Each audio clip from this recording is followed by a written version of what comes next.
If you want justice, you've come to the wrong place.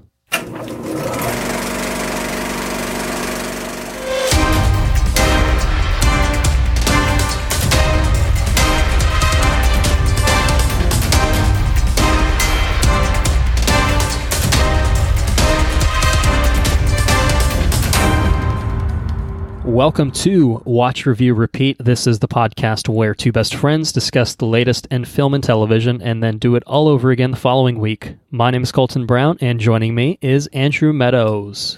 Colton Brown, Season 4. Season 4 of Game of Thrones. Well, to be fair, it's been here for half a decade or so, but that's true. Yeah. The Season 4 episode for our Watch, Review, Repeat listeners is here. I think that's a fair statement. That's it. We are the watchers of the Game of Thrones. We are the watchers of the Game of Thrones. That's good. I like that. Very good. Very good, sir. I like what you're doing. I like the cut of your jib. Good, sir. Well, what do we got here, man? What's going on with this season? Well, we got lots of things going on with this season. We're going to talk about all the things going on in this. Well, most of the things going on in this season. But before we get there, I want to get everyone up to speed. I want to make sure that, maybe there's that guy that says, I didn't care about Game of Thrones seasons 1 through 3, but season 4 is 100% my shit. I'm in here now, baby. But I don't know what's going on. Please tell me what's going on. I got you, man. I got you. This is a bonus episode. This is a timed exclusive bonus episode for our supporters on Patreon. It's bonus episode number 15.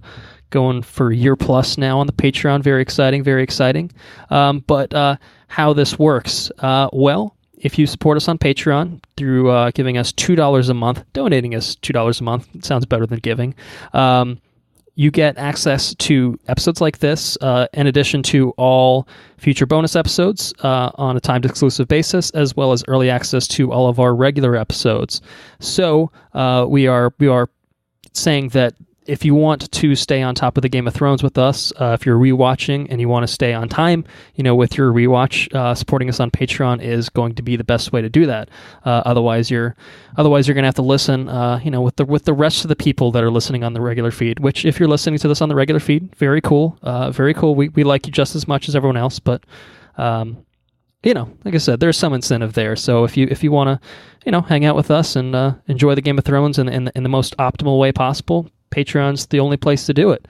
So if you want to support us on Patreon, if I've sold you with that little pitch, I'm sure I haven't, but just in case I have, head to our website, watchreviewrepeat.com, click the premium tab up in the top left, and then click the Become a Patron button, and you sign up on Patreon, $2 a month on a monthly basis, and boom, you got loads of content to look forward to, or loads of content to listen to if you're listening to this right now. So on that note, Game of Thrones Season 4. Let's get into it. And by the way, I should say, hopefully everyone has had a chance to listen to our Seasons 1 through 3 episodes, however possible. By the time this is up on the regular feed, all of those episodes will be up on the regular feed, of course. And if you're a Patreon supporter, you've got no excuses. Season 3 has been out there for some time now, so... But yeah, now for the uninitiated, you have a looks like what to be probably a 16-paragraph plot synopsis here. It grows ever larger as the seasons go on. Not much is true, but we always try to set the stage for everyone. We are of course keeping a non-spoiler section here.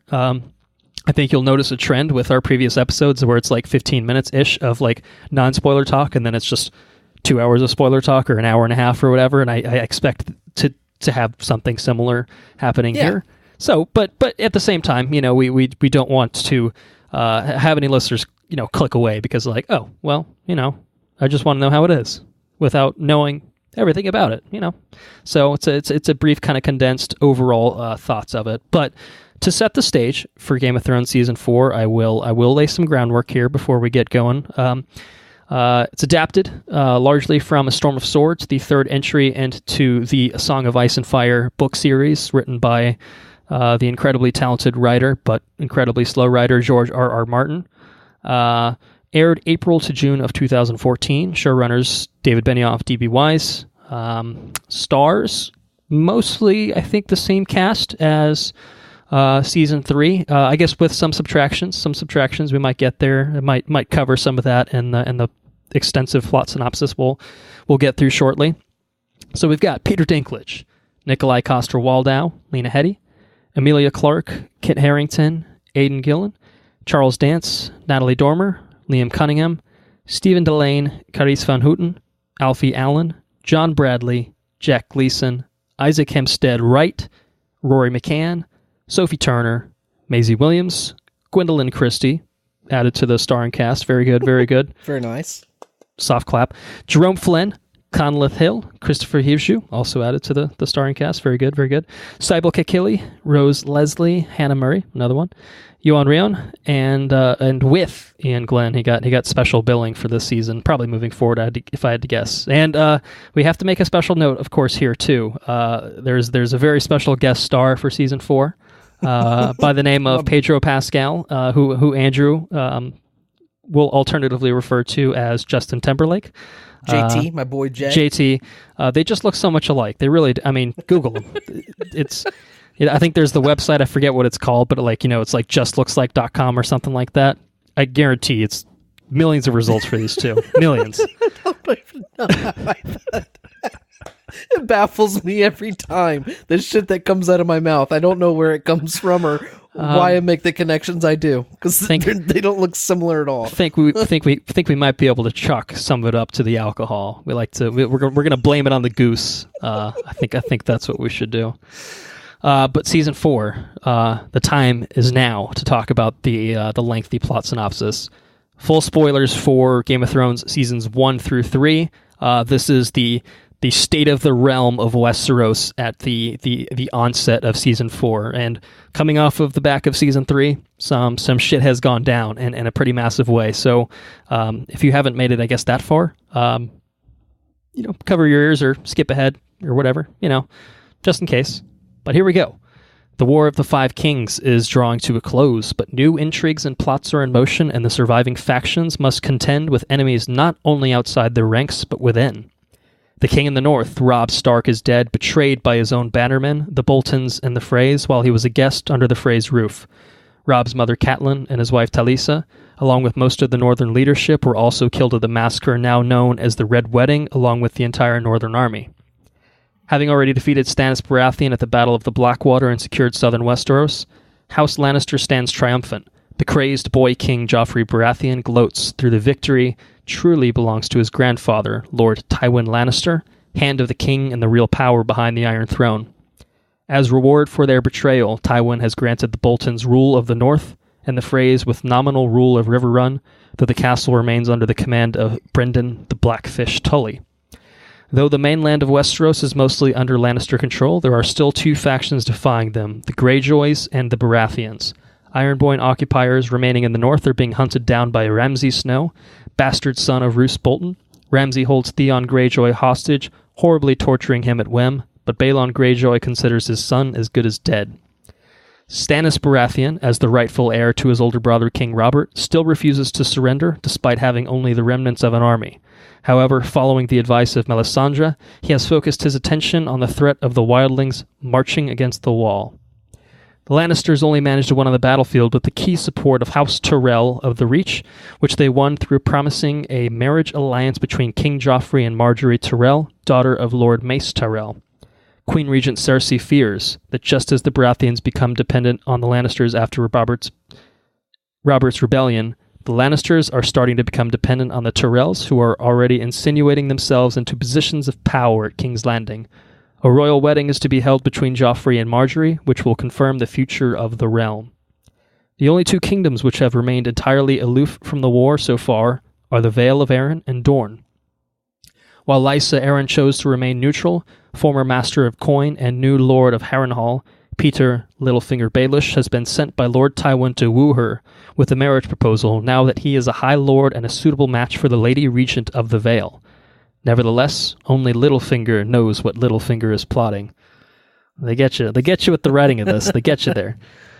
We still got places to go. For their own part, House Martell of Dorne has loathed the Lannisters ever since the sack of King's Landing, when Sir Gregor Clegane raped and killed Elia Martell, sister of Doran Martell, the ruling prince of Dorne, and Lord Tywin did nothing to punish him. During the War of the Five Kings, Tyrion Lannister prevented Dorne from declaring for any of House Lannister's enemies by sending Princess Myrcella to Sunspear as part of her betrothal to Prince Trystane Martell, and in return the Martells were promised a seat on the small council. To the consternation of the Lannisters, a large Dornish embassy arrives in King's Landing to claim their due, but instead of the elderly Prince Doran, his brash younger brother Prince Oberyn comes to claim the council seat.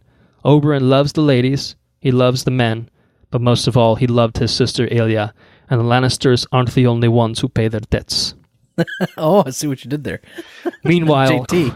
across the narrow sea in Slaver's Bay, perhaps the greatest threat to Lannister rule is rapidly growing in strength. Daenerys Targaryen now commands not just 3 live dragons, who are starting to grow large enough to serve as decisive weapons of war, but also an army of 8,000 unsullied warriors. For now, Queen Daenerys is carving a path through Slaver's Bay, not of conquest, but of liberation. As functionally once a slave herself, Daenerys is determined to free the downtrodden slaves of the region. First Astapor and then Yunkai fell before Daenerys' forces, and hundreds of thousands of freed slaves now flock to her banner. Yet Daenerys must now face the last and the greatest of the slaver cities, Meereen, and unlike her previous victories, they have had time to prepare for her arrival. Far to the north, beyond the politics and the meaningless feuds of the south, the Wall and the dwindling Night's Watch are all that stand between the Seven Kingdoms and the horrors beyond. The White Walkers have emerged in force, leading their armies of whites. The wildlings have rallied beyond King Beyond the Wall, Mance Rayder, in an attempt to flee south, knowing that as the White Walkers advance, anyone who remain in the lands beyond the Wall will die and become part of the undead host. Mance's wildling army now numbers in the tens of thousands, and is determined to force its way through the Wall to reach the safety of the south. All that stands between the Seven Kingdoms and this barbarian invasion is the Night's Watch, whose numbers and leaderships were recently devastated with the deaths of a third of their number and their Lord Commander, Jeor Mormont. Jon Snow and Samwell Tarly do what they can to prepare Castle Black for the massive wildling attack. Not only are the Night's Watch outnumbered and their remaining leadership fractured, but advanced raiding bands of wildlings have infiltrated behind the wall by climbing over it, preparing to attack the weakly defended southern side of Castle Black. These warbands are led by Tormund Giantsbane and the fearsome Styr, Magnar of Fen, as well as Jon Snow's ex-lover Ygritte, whom he betrayed when he revealed his true loyalty and returned to the Night's Watch. In the Seven Kingdoms, while House Stark stands on the verge of extinction and is believed to be just that by the realm at large, 4 lone wolves fight to survive. Sansa Stark remains a hostage of the Iron Throne in a forced marriage to Tyrion Lannister. Rickon Stark seeks the safety of Last Hearth and the fiercely loyal House Umber. Bran Stark and his companions Hodor, Jojen and Mira Reed have crossed the Wall chasing a vision, and Arya Stark, having lost everything and forced to rely on the protection of a man she hates, clings to survival and her thirst for vengeance. Woo! Good Lord, that is a lot. I'm starting to regret my decision to do that every time. But I think we're halfway there. I might stick with it. We won't do it for season 8 because it probably won't be written at that point. But yes, hats off absolutely to the kind folks over at the Game of Thrones wiki, because, well, as much as we don't have lives, it appears that they have less of a life than us, perhaps. They're passionate, dude. They're just passionate. That's a good way to thank them, right? It's a good way to thank them. It's very, very courteous of me. No, seriously. There's a lot of stuff in there that I think is actually helpful. I mean, there's a lot of stuff I think that's more sowing seeds for future events in terms of like the political dynamics and stuff like that. But it actually does a really good job of kind of telling you where things are, because Game of Thrones notoriously complicated, especially in terms of family trees and the history and stuff like that. So it's actually pretty good. I think I would say that that's more information than you get walking like out of season 3, right? Right. Like if you watch season 3 last year and then like season 4 happened to be airing like today or anything like that, you don't even know who some of these people are. You would not know some of that, but at the same time, it's all good information to have. It's all relevant. It's all there. So it's all on the table. So that's season 4. And now we're going to talk about it. Well, you're going to talk about it because I need to quench my thirst after that All long right. retelling of season 4. So non-spoilers, what'd you think of season 4? Season 4 was good. A lot of All right, it's coming in with the hot takes already. I like it. hot take. Yep, it's good. There's a couple of episodes that are real intense, and there's a lot of character growth. You have there's one episode in particular. It's almost like the Battle of Blackwater, where it takes place in a singular setting for the entirety of the episode, and that makes for a very awesome story. A lot of people, a lot of people's situations change through this season in ways that we haven't seen before. And I think that's interesting. Of course, the score is excellent. Of course, the acting is top notch. The writing's top notch. Really, there's some really good stuff.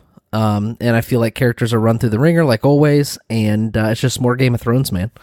It's really good. It's really good. This is a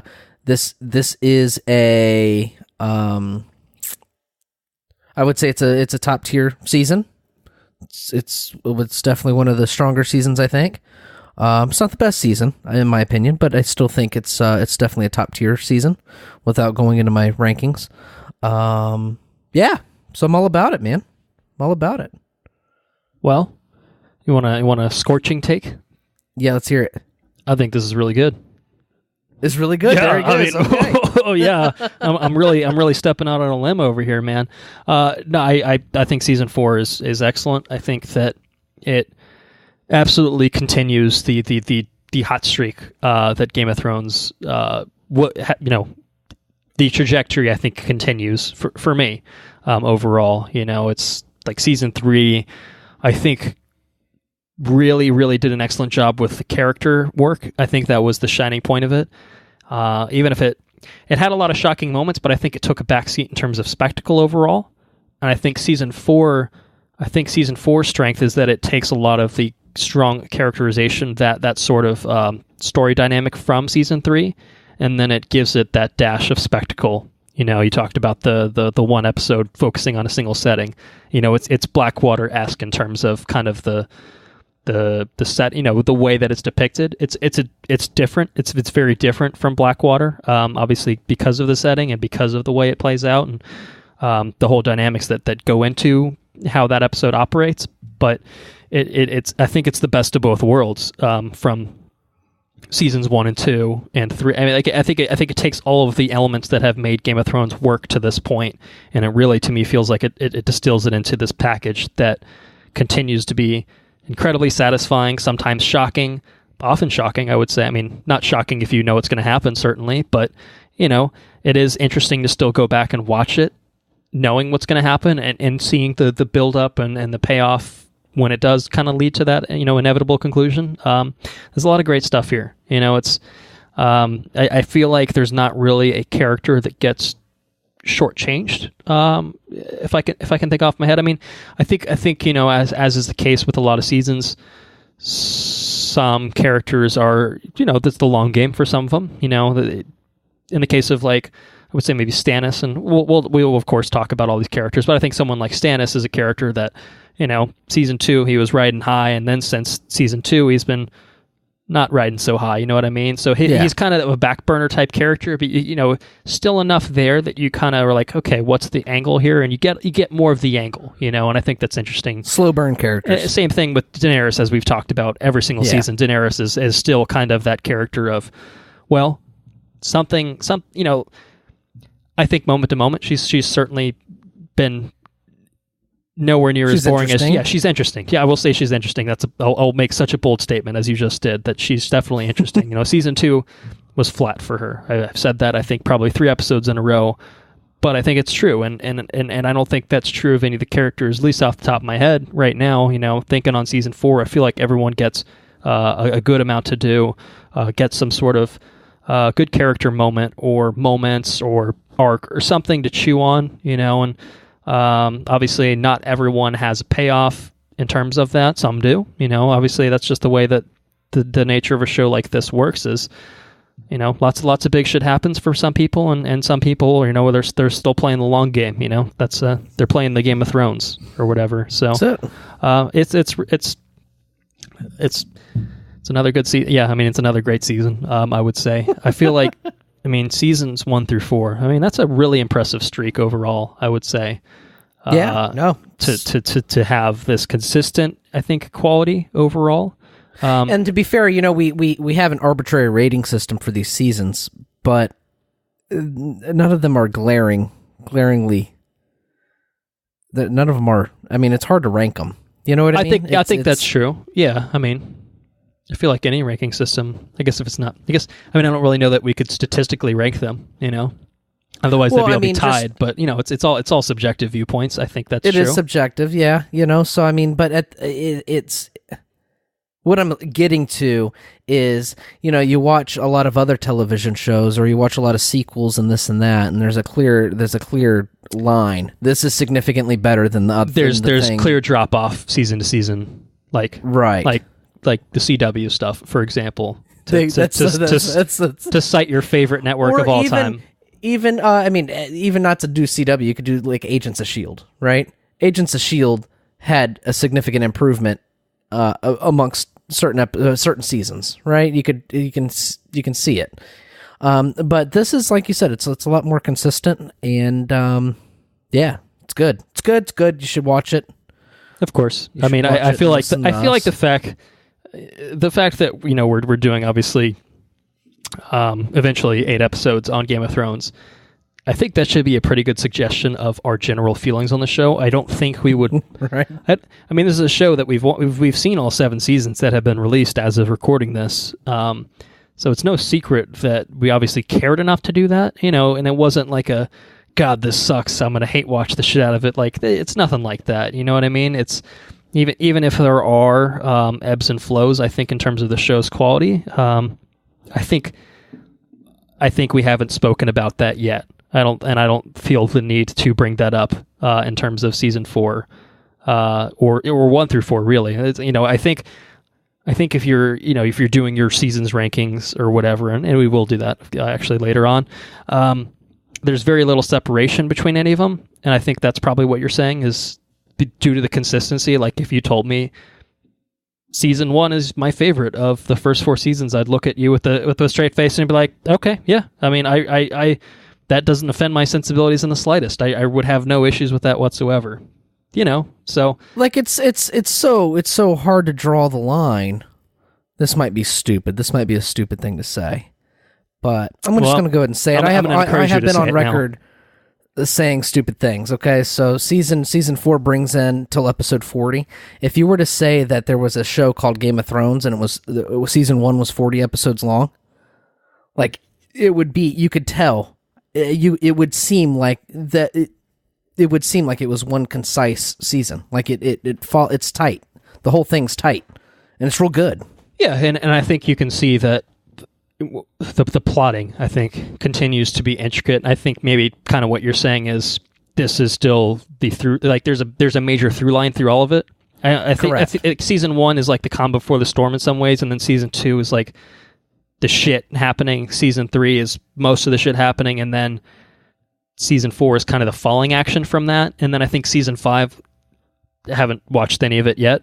I've seen it obviously at least once, probably just the once, but it almost feels like it has to go for a semi-reset in terms of kind of where it tackles things. Not always. Some characters are going to be exactly where they were, but season 4 definitely I think maybe it feels like the closing of a chapter, for a lot of these characters, right. and kind of the beginning of a new era for these characters in Game of Thrones. We'll talk about it. We'll talk about it in this episode, I think. So, yeah, and so it's interesting to see, in some cases, I think, the conclusions of these journeys that have been going on for now, 40 episodes or whatever. So, I don't know.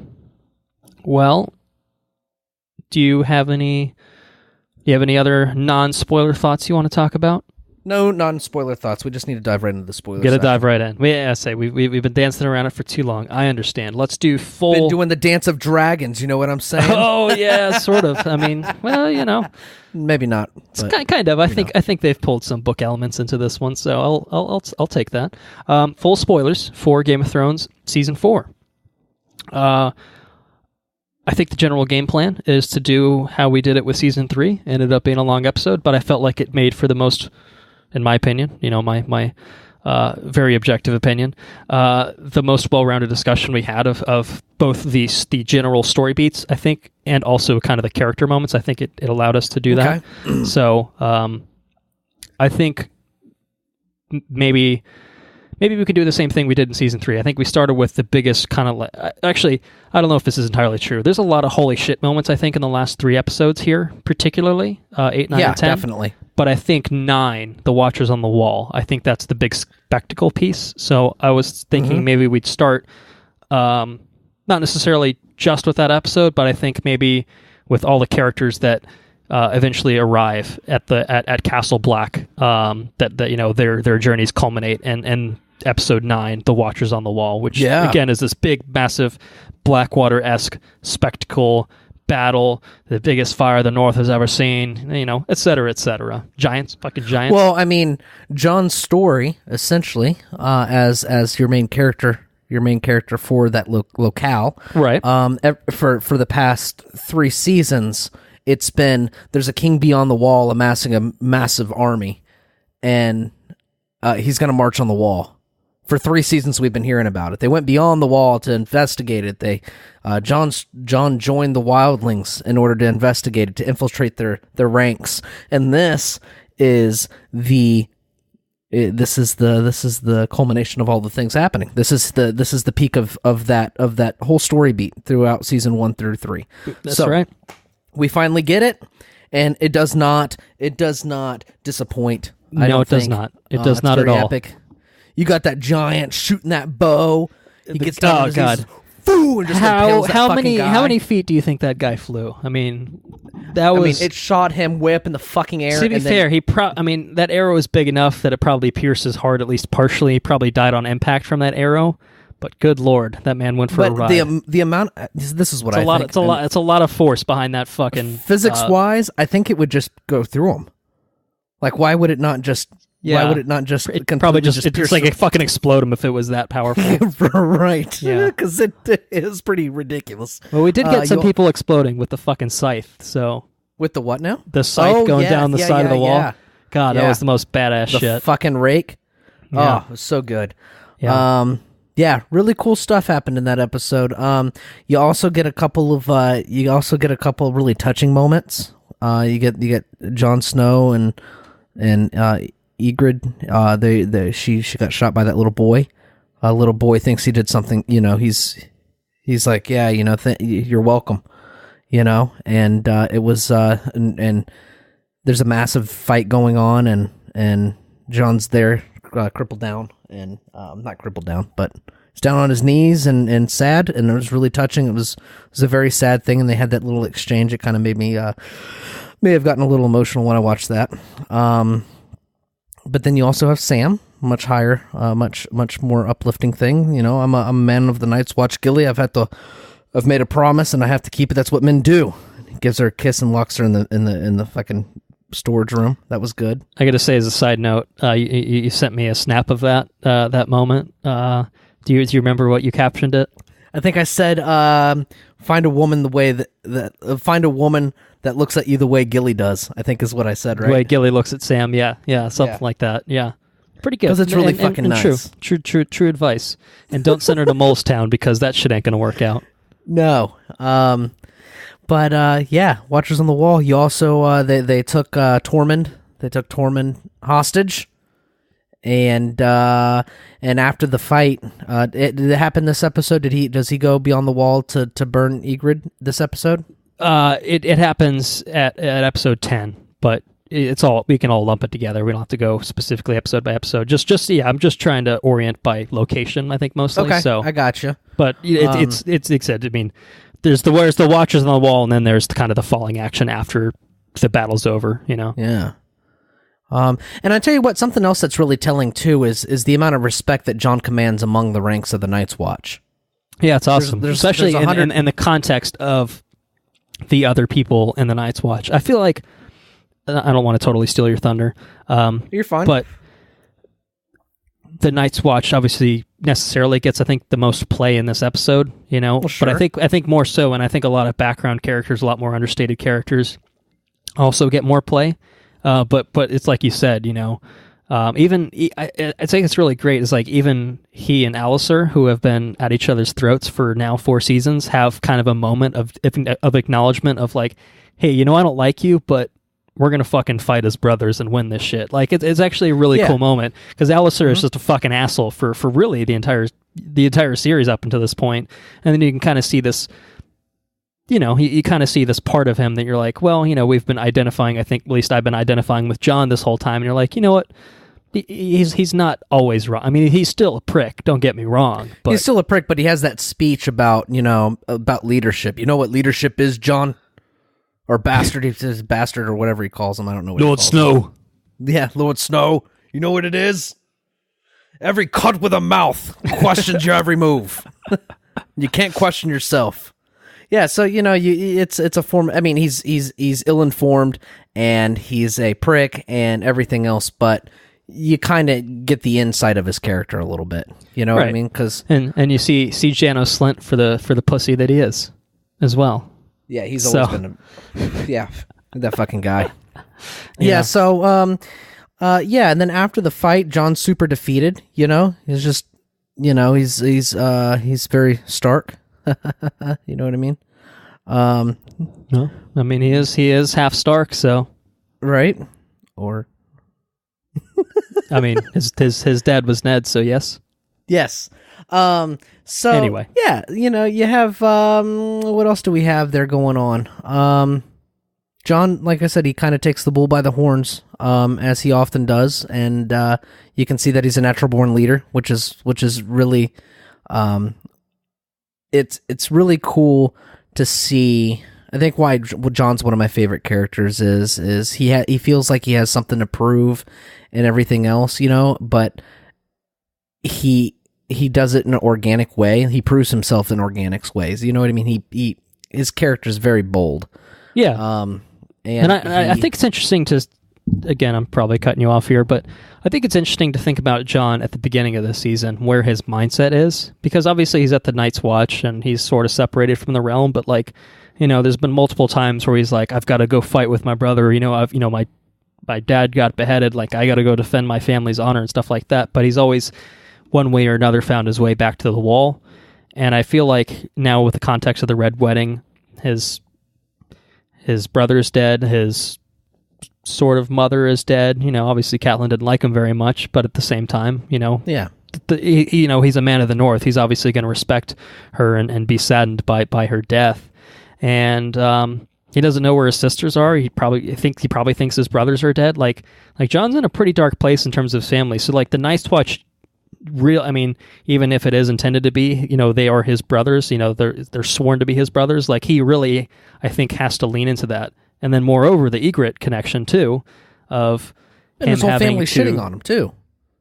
Right, well, not his whole entire family, but the Night's Watch, the leadership. When he comes back, he's kind of mocked and laughed at of like, oh, did you uphold all your vows or whatever. And so I think Jon's I think it's a testament to the strength of Jon's character that he goes through that much adversity, and by the Watchers on the Wall, you see him being a fucking badass and taking charge in a way that most of the people there, like, we're outnumbered, 10,000 to 1 or whatever. They're shitting their pants or whatever. The people that were actually not the leadership, but the people that follow actually appointed him to be in command too, which is awesome. Yeah, they kind of orchestrate it to in order for him to take charge, right? And it's awesome. Because they know Janos Slint ain't gonna get shit done. Let's put it that way. No. And then you have it's really cool to watch the dynamic of him change since he's returned to the Night's Watch too, because now he's much. I used bold before, but he's much more bold, having lived with the free people beyond the wall. I think his experiences in general north of the wall really radically kind of changed his perspective on Correct. things. I think both in seeing the way Craster's Keep was, and the way that the Night's Watch tolerated that sort of thing, and then his experiences kind of getting ingratiated into the wildlings, the free folk, as he now refers to them, and kind of how that informs his beliefs of, it's like, the stories you hear about as a kid about, everyone's just a bunch of savages and like, the Thinns are pretty gnarly dudes or whatever, but like overall it's people's trying to survive. It's a story of survival, and it's like, I've seen the real fucking threat. None of this shit matters. None of that shit south of the wall matters. Like, there's only one thing that matters. That's surviving, and I think, I think Jon is one of the few characters that sometimes he has his head up his own ass, everyone does, but he sees, I think, the big picture in a way that most don't. And I think that's also partially what makes him so compelling. I think he's an interesting character, in and of itself, but I think that because we as an audience can see the big picture, Jon is also one of the few characters I think that also can see the big picture, sees the big picture, and that makes us, I think, identify with him even more and want to root for him. And he's the only one. He's the only one that sees the real threat. No, I mean, don't get me wrong. Other people see the terrible things that are happening in the cities and this and that, but they're playing their own game. Jon is the only person that sees the real fucking thing coming, which is he's pretty great. Yeah. What about the fucking conclusion after the fight, dude? You got fucking Stannis riding to the north, some shit. Said, I talked about it a little bit in non-spoilers. Stannis has kind of been lurking in the background. He's been kind of licking his wounds after getting routed at Blackwater, and so it's kind of like, where does Stannis fit into things? Like, I think it's an honest question of like, well, he doesn't have the fleet anymore. He's lost a lot of men. What viable? He has a viable claim to the throne, but like, what viable method does he have to actually, secure that claim? And I think that's largely non-existent. So it's interesting to see Stannis kind of changing directions in this way. And obviously he's kind of following the whims of Melisandre to ride north, and protect, Castle Black as it turns out, and kind of save everyone from the King Beyond the Wall. In the same respect, too, it makes the most sense strategically, like warfare-wise. No, it is. Yeah, like I said, big picture-wise, it's the North has been tattered and torn. Half the northern armies are almost non-existent now. You've got the Greyjoys and you got the Boltons, and they're the major players in the North. That's not entirely true, because there was a lot of Jon's army there's a lot of Robb's army that left after he executed the Karstark in season 3. I don't think it's really addressed too head on, but I think that was in large part why the Red Wedding ended up being, I think, probably as effective as it was, is because his numbers, I think, had been dwindled effectively by that point.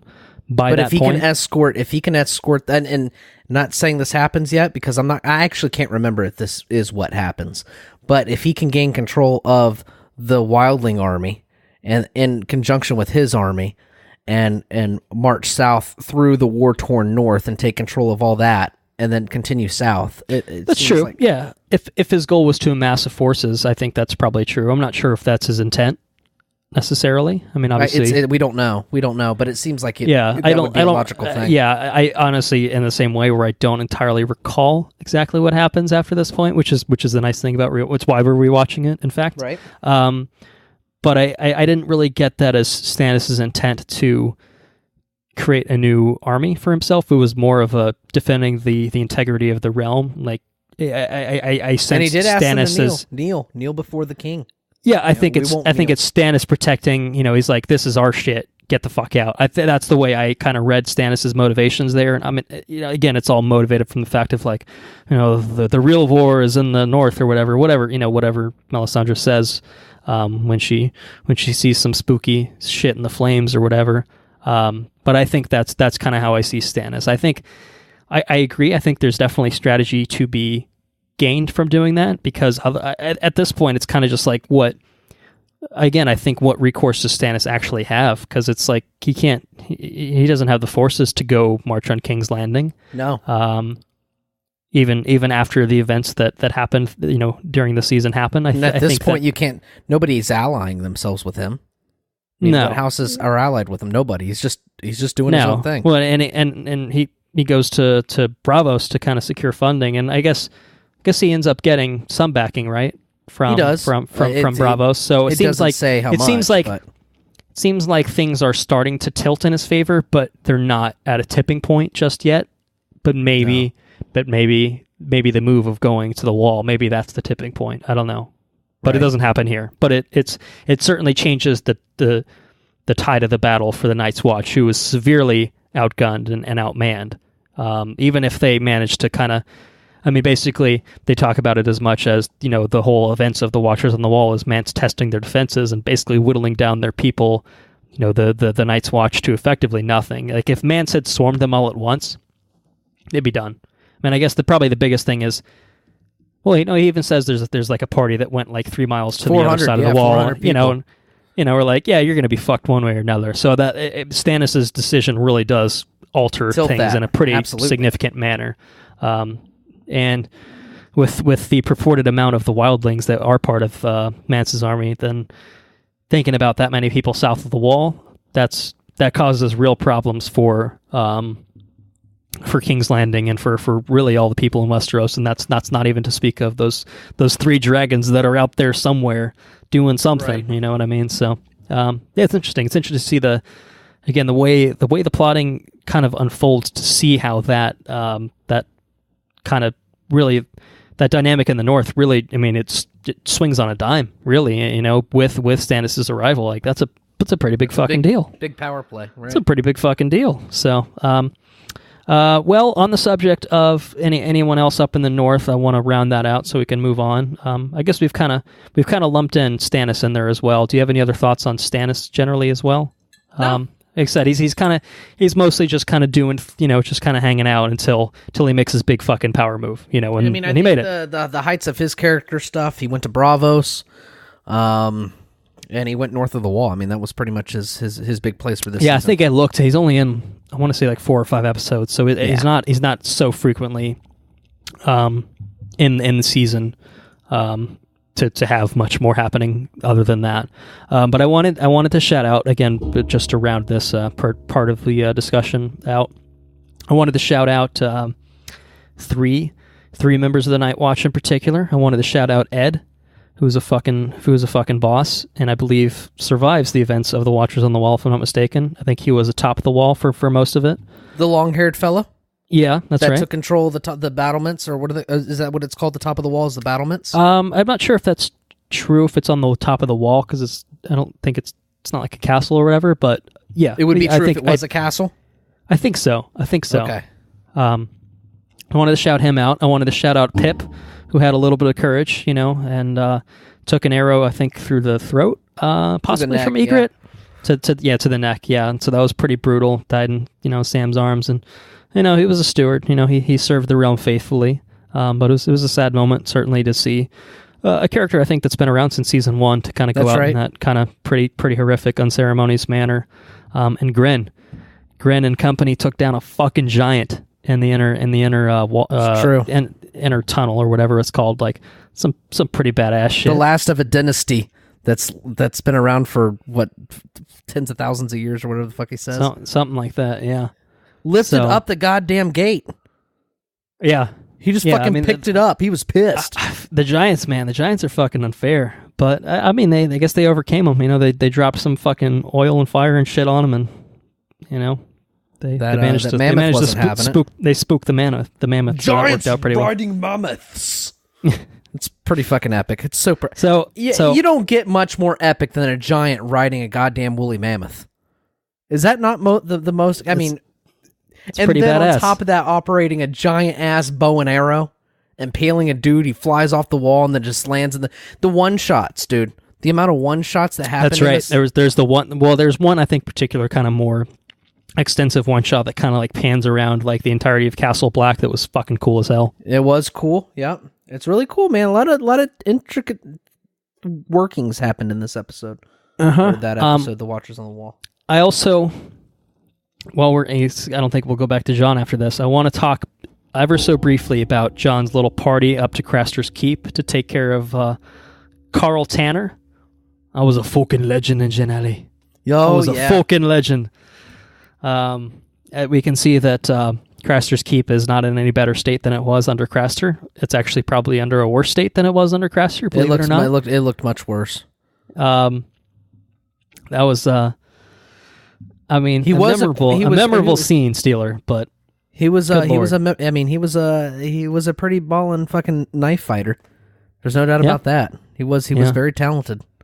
He got a sword through the back of his head, I believe. It was out the mouth type thing. I'm all for, like, you don't have gruesome death and this and that. I'm all for it. It just doesn't seem very practical to try to stab a man with a sword through the back of the head, right? Like, why don't you just drive a sword through his fucking body? Why would John aim for his head to go out of his mouth? I think you were just DB Wise and company. You were just trying to be gruesome. You were just trying to be over the top gruesome. Because that doesn't make any sense. I think we got a fair amount of that in Blackwater as well. Of people just getting cleaved in halves and some heads getting chopped in half and stuff like that. So yeah, they're no stranger to having they're definitely no stranger to having gruesome deaths, as we'll talk about later. So that's what I got. That's what I got on the subject of the wall and kind of around there. Do you want to venture even north? Do you want to go beyond the wall with Bran Stark and company? Yeah, this is the stuff of magic, literally. Quite literally. Yeah, I think so. So Bran. I mean, is Rickon even? I don't think Rickon's in this season, is he? No. I don't think so. No, I mean, but he's Rickon. He's Rickon. It's fine. This is another thing, though. This is another Stark child is reaching the peak of their story. Not the peak, but the goal, the end goal of their story. This changes things in a radical way, right? Because it introduces something that up until this point we've only, I think, seen in cursory manner. Like now, it's like some potentially game-changing shit. I mean, we don't really know exactly kind of what everything means for Bran Stark in meeting the Three-Eyed Raven. But potentially he's going to be trained in order to be a highly efficient magic user. It's the conclusion of his journey north. Like, this is his destination. He reached his destination.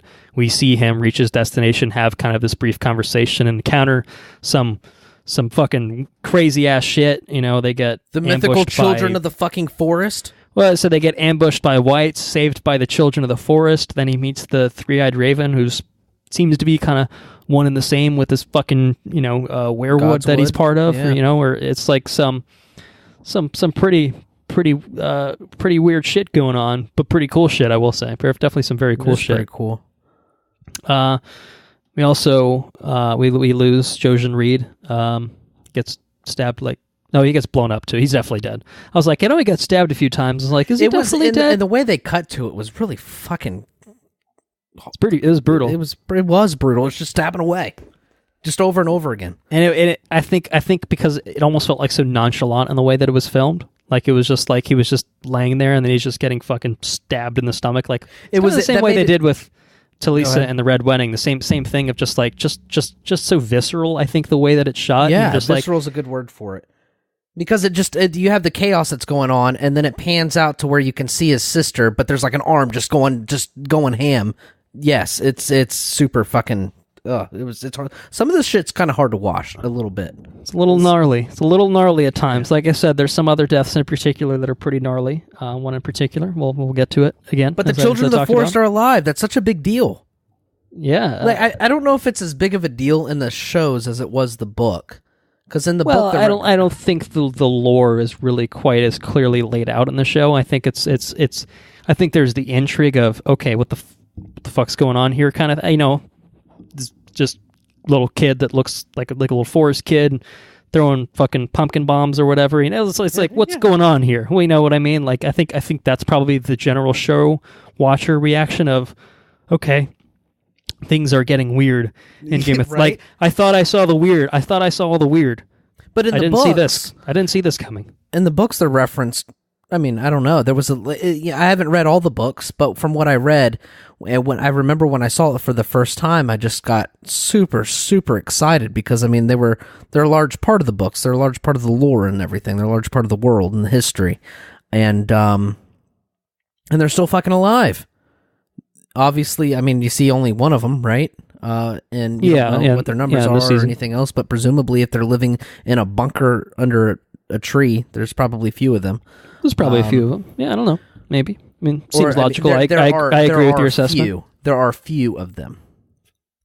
Not necessarily which is probably more than anyone expected them to be. Right. So. But yeah, the dude's like entangled up in the roots of the tree. Is he part of the tree? Is that what you get? Is that what you gather? I think so. I think that's kind of what's implied by it. Just sitting there, or is he just sitting there with him all hunched up in the tree, or is he? The way that it's visually depicted in the show seems to more look like he's just kind of sitting there. But like, there's the way like the kind of the twigs or vines or whatever kind of wrap around his arms that again I think are trying to implying that he's kind of connected to it. Like there's some sort of connection between him and the tree, and I think that that's more overt in the book, if I recall correctly. In the sense of like how he's described as kind of being like part of the tree. Okay. But there seems to be some sort of connection there of, all right, we know that there's some weird shit. I mean, obviously he's communing with the children of the forest, so it's like, all right, what's going on? Like there's clearly some old magic type shit going on. And the skeletons can't get through to it. And the skeletons can't get through, so we see there's some sort of barrier, that he has up. And I mean, he tells Bran Stark that he's going to fly.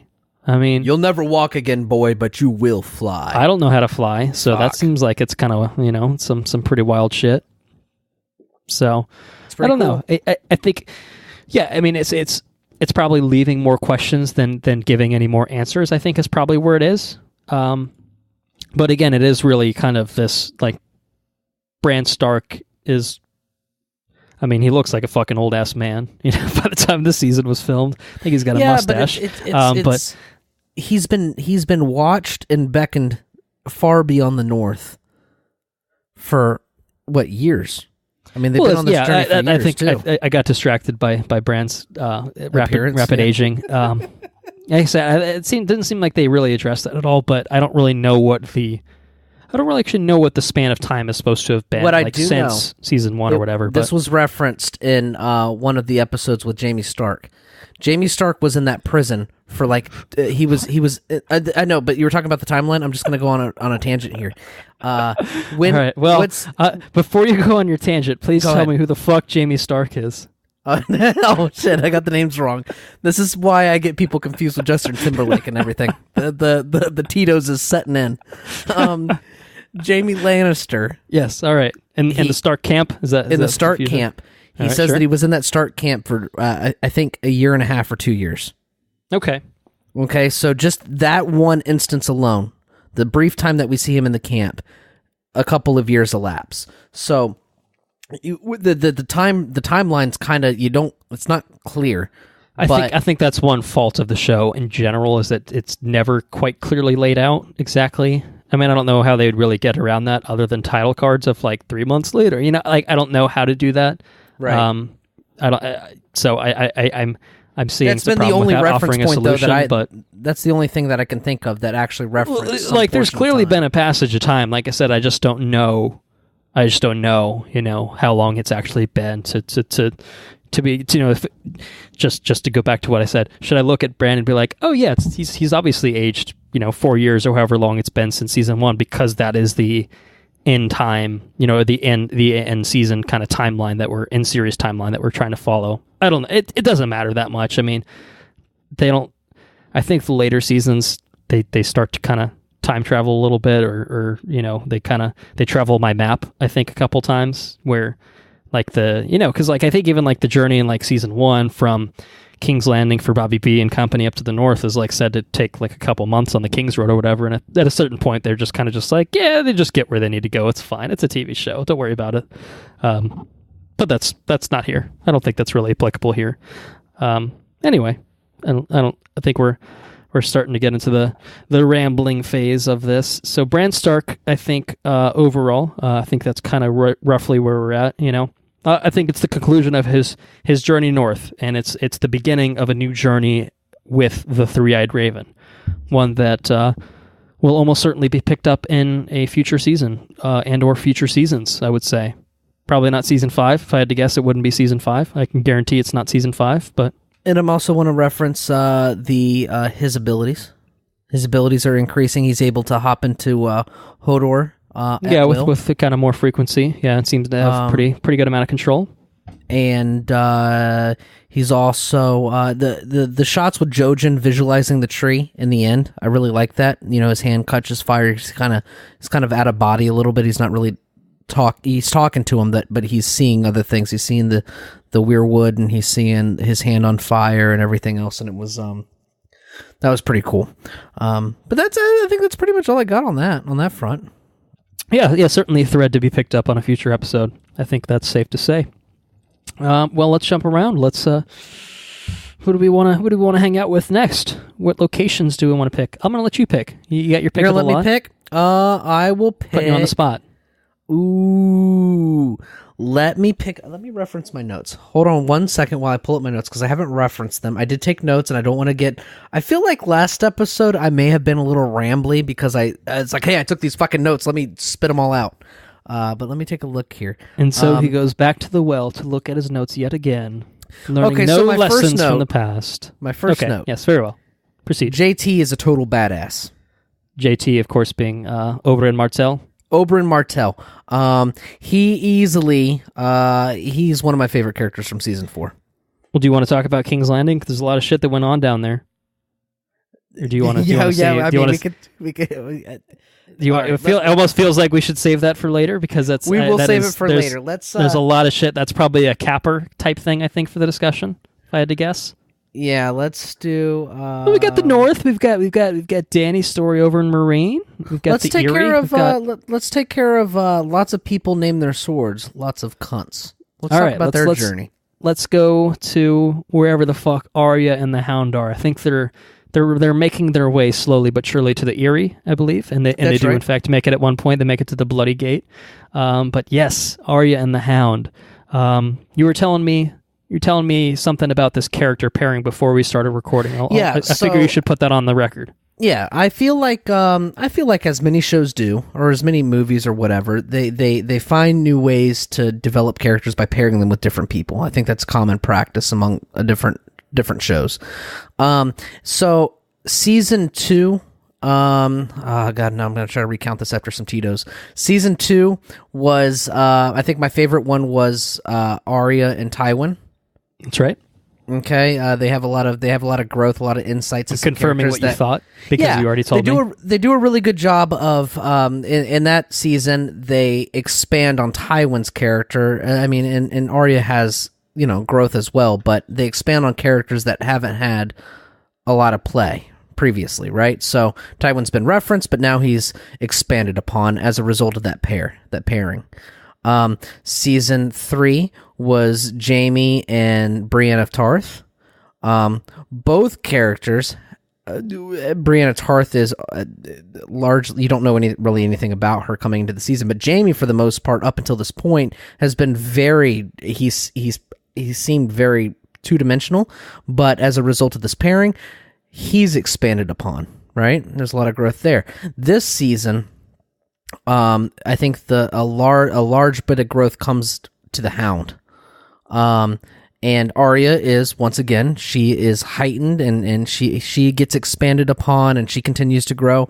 But the Hound, up until this point, he's been in frame, and you can tell that there is more than what meets the eye to him. But he definitely has a lot of growth and gets expanded upon in a major way as a result of this pairing and their journey around the realm. As I would say. So I think that's the highlight of the pairings in this season. How do you feel about that statement? I think that's a fair statement. I think I would agree with that statement. It's definitely the pairing of the most eclectic characters, and as you said, that's a good way to kind of establish new dynamics between those characters and to draw something new out of those characters as a result of that newfound dynamic.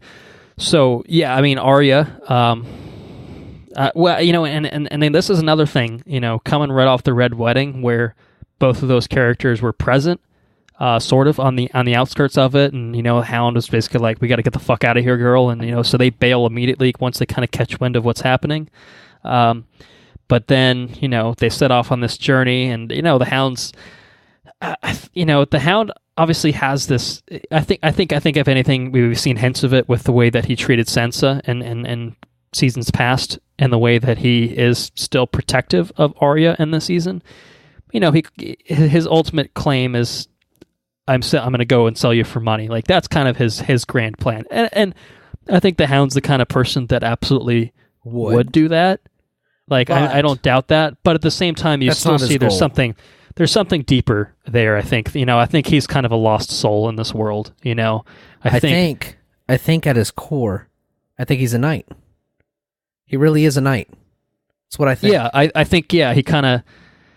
Yeah, he maintains this gruff exterior while kind of hiding the certainly kind of the more chivalrous aspects of his personality. And I don't think I think due to the circumstances, he's never had an opportunity to lean into probably the person that he wants to be and kind of what occasionally shines through, even if he, again, what the fuck's a lommy? Stuff. Yeah, he's definitely any boy whore with the sword could kill 3 fucking Marin Trants. When he's calling out Sirio Forel, your fucking water dancer, and she tries to stab him. The first son of Bravos didn't have a fucking sword. Oh, he's great. He's fucking great. Yeah. And he I think was it season 3 or was it was this season with the chickens, right? I think I'm gonna have to eat every fucking chicken in this room. Yeah, was that this? I think that was season was it this 4. Season? Might have been season 3. Anyway, no, I feel like it was this season because this season there's an emphasis on think Arya's that might have been. I think that was episode 1 because that's when they encounter Polliver, and that's when Arya gets her revenge on Polliver. Yeah, because I think that there's an emphasis on Arya's brutality. She becomes iced over in this season. Yeah, I think in the wake, right? Like the Red Wedding. Right on the cusp of reuniting with her family. They're all brutally murdered. Not necessarily before her eyes, but I think she does see. Well, she sees her brother Rob with Grey Wind sewn on top. So that's a pretty fucking grisly sight to see. So. Yeah, she's at the point where now she's definitely seen her dad get beheaded. She gets all the way to the fucking bloody gate, and then they announce that her aunt's dead. So she's like, "Oh fuck it, jeez, I don't give a shit anymore." It's she's got shut on one too many times. She doesn't give a fuck at this point, so she just laughs at the Hound. That was a fucking great moment. She does really fucking great moment. She does, however, she tries to care for the Hound. I think she's much like him. I think she senses kind of what his interior, what he's actually like.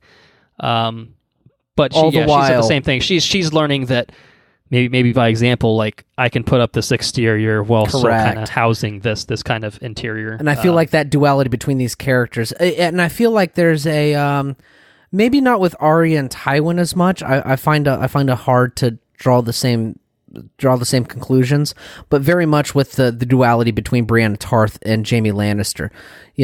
She's constantly mocked because she's a woman, and Jaime Lannister's mocked because he betrayed his vows and killed a king, but although that king was a fucking terrible person, you know what I mean? And they kind of find each other through this pairing. And I think in a lot of ways there's a dynamic between Arya who has to for survival shield herself. She's got to portray somebody else, and the Hound has survived as long as he has by putting up the facade that he's not, but the fact that he's a brutal fucking guy, you know what I mean? I think that duality is really present in this episode. Talking about duality from us. Duality is a newfound thing that I've picked up on in film and cinema, thanks to Jordan Peele. But yeah, so I think there's a duality there. Also, duality is when you push your fingers into your eyes. Into your eyes, right. It's the only thing. I forgot the rest of the lyrics, but it's Slipknot for you guys. You guys got it, right? All right, they got it. I got it. I definitely got it. You got it. It's so, I think it's, I really appreciated it. Arya is increasingly brutal throughout this thing, And yeah, but I'll tell you what's really cool. So this entire time she's been protected by someone, right? You have people fighting to protect Sansa. You have Brienne of Tarth coming up on the Hound, who totally fucking kicks him off a cliff, fucks him up. And then you've got before that you had her riding up to with the Night's Watch and everything else. Now she's sailing to Braavos on her own. I fucking love the final shot of the season, dude. I fucking love it. It's, I guess, like, do you remember how season 1 ended? I know season 2 ended with kind of the holy shit moment with Sam kind of hiding behind the rock and the White Walkers kind of marching. Season 3 ended with Misa with Danny, and I'm all right, whatever. Okay, whatever, right? You know, I don't recall. I feel like season 1 had some sort of fantastical thing that happened, but it was the dragons, of course. Season 4, I think, by virtue of the fact that like Arya being one of my favorite characters and seeing her like sail on to hopefully greener pastures or whatever, like it's just a really good fucking moment. And you can see her face too. She's finally free of like this she's fucking shit. Fucking happy. Like it's like her kind of escape from Westeros is like she's been through so much shit. Like this is kind of like the glimmer of hope. Like Jaqen was kind of this intriguing character, gave her this coin, and now Did you see that fucking guy's face when she gave him that coin? What is that? What is that? Yeah, what the fuck is that coin? That guy straight up. I mean, his whole tune. I'll give you a fucking cabin for that fucking coin. Yeah, I mean, what the fuck? What does it mean? I don't know what it means. Only time we'll find out. That's right. We'll find out. We'll find out what it means. Find out next time on Watch, Review, Repeat. Season 5 coming at some point in the future when we watch season 5, probably, if I had to guess. Yeah, Arya and the Hound, great pairing. I agree with that. Probably the best overall. I would say for this season. Certainly, I think probably the favorite, owing to the duality there. The dual duality, I would say. The dual duality. I like it. There's another pairing of sorts that kind of happens about halfway through the season, ish. Tell me about it. And well, it's the pairing that encounters none other than Arya and the Hound by the Eyrie, and that's Brienne of Tarth and Podrick Payne. That's good. That is good. It's pretty good. Fun pairing. You know, a good dynamic there as well. I tell you what, that fucking guy is a good dude. Podrick? Yes. Pod's legit, man. He's good. I mean, he doesn't seem to be a terribly good squire, but he means well, and he's a good fucking guy. He saved fucking Tyrion. He saved Tyrion. You know, he fucking there's very few stabbed characters the guy in through the back of the show. head. Hey, that was another instance of someone getting stabbed through the back of the head. That's in true. Game of Thrones. And he probably had a helmet on too. So I mean, what are the logistics of that? You'd have to pick up. You'd have to take your spear and like scoop up the back of the thing, and then kind of pop it in there. Well, we know that Pod's sexual prowess is unrivaled. That's so I think his physical strength is also unrivaled. So he went through the helmet. Just pow. Straight through the helmet. Straight through all of it. Yeah, so Podrick Payne is one of those few characters. I mean, there's a few in here that are just loyal to the T. One of the few people in Westeros that just seems like a good dude. Yeah, you know? Just a good dude. You know, what would they say if you came back to King's Landing? Well, they would say, I'm not a very good squire. So he just fucking stays there and like waddles around on his horse. He can't ride his horse, you know? It was a good invitation. I appreciated it. Yeah. You know, he was all... He can't ride that horse at all. He also can't cook a fucking rabbit. He just throws the rabbit over the fire with the fur. He's not a very good squire. But he's learning. He can take off armor, and he's happy to help, and he lights up whenever she allows him to help. And that's... I don't know. It's just, it's really, I don't know. I want to say something about people recognizing his worth and giving it to a character worthy of his help, as he helped Tyrion. He helped Tyrion in a lot of ways, you know, and he was deathly loyal to Tyrion, and he got handed to Brienne of Tarth, and hopefully they make the most of that. But that was a good pairing. We saw, 3 episodes of it, 4 episodes of it, maybe? Yeah. Presumably to be continued, I think. Presumably. We'll see what happens. Because Brienne wins that dual with kicks with him off the goddamn cliff. And we should say it, the Hound is now left for dead, as far as Bone we know. sticking out of his leg and no gold. Yeah, he's pretty well fucked where he is right now. Kill me! Yeah. Hope my neighbors didn't hear that. They might be concerned. But yeah. Yeah, that's a pretty fucking rough way to go. So, but she didn't kill him. I think she didn't kill him, but he's got a fucking broken leg with no one around him in the middle of nowhere. So, I would say his situation is pretty dire, to say the least. So I hope we see more of him. That's the last we see of him. So I don't know. We'll have to see what happens with him in the future. Any other thoughts, Brienne, Pod? I mean, good pairing. I think that maybe not necessarily between them, but maybe Brienne in general, because she does have some stuff in King's Landing for the earlier part of the season. Let's talk we can just go ahead and talk about that. Yeah. So the intro to the season, Tywin is burning down ice, which is it's a fucking pre-credits introduction too. It's some hot shit right there. It's pretty legit. Ice hot being shit. The sword quite literally hot shit. No, maybe not shit, but it's hot. Hot metal or whatever. hot Valyrian steel. Valyrian steel. But ice being the sword of Eddard Stark of Winterfell melted down because it was a Valyrian steel. Well, no, it's just he says Tywin makes a comment about it being it's like a great sword, or it's just obsessively large sword. So he melts it down to 2 swords. He gives the one sword to Joffrey, shitbag, and he gives the other sword to his son. And his son turns around and gives it to Brienne of Tarth. And there's a really, really good connection. And I mean, it was evident in the last season, but I mean, it for him to give the sword that his father gave him to her, and she calls it Oathkeeper. It's actually a very poetic thing. I think it was really touching, that little thing. So she has a sword, and she's got this badass sleek armor, and she got that from Jaime Lannister. And and I think that's great. All the Jaime Brienne stuff continues to be great. It is. Jaime doing anything else, we'll talk about it. Because it's like it seems like when Jaime's in the same room as Brienne, he's a different person. Maybe that's his true self, and kind of in the same way that Arya and the Hound have these exteriors. Like it's like Jaime Lannister around Brienne of Tarth is Jaime Lannister. Jaime Lannister around anyone else is the Kingslayer. Like it almost with seems everybody to be almost except maybe Tyrion. Except Cersei in some ways, I guess. Tyrion as well. Yeah, that's true. But for different reasons. Correct. But like his public facade is very much this separated thing that we understand him to be now. Like we see that there's more to him, and we'll talk about him more.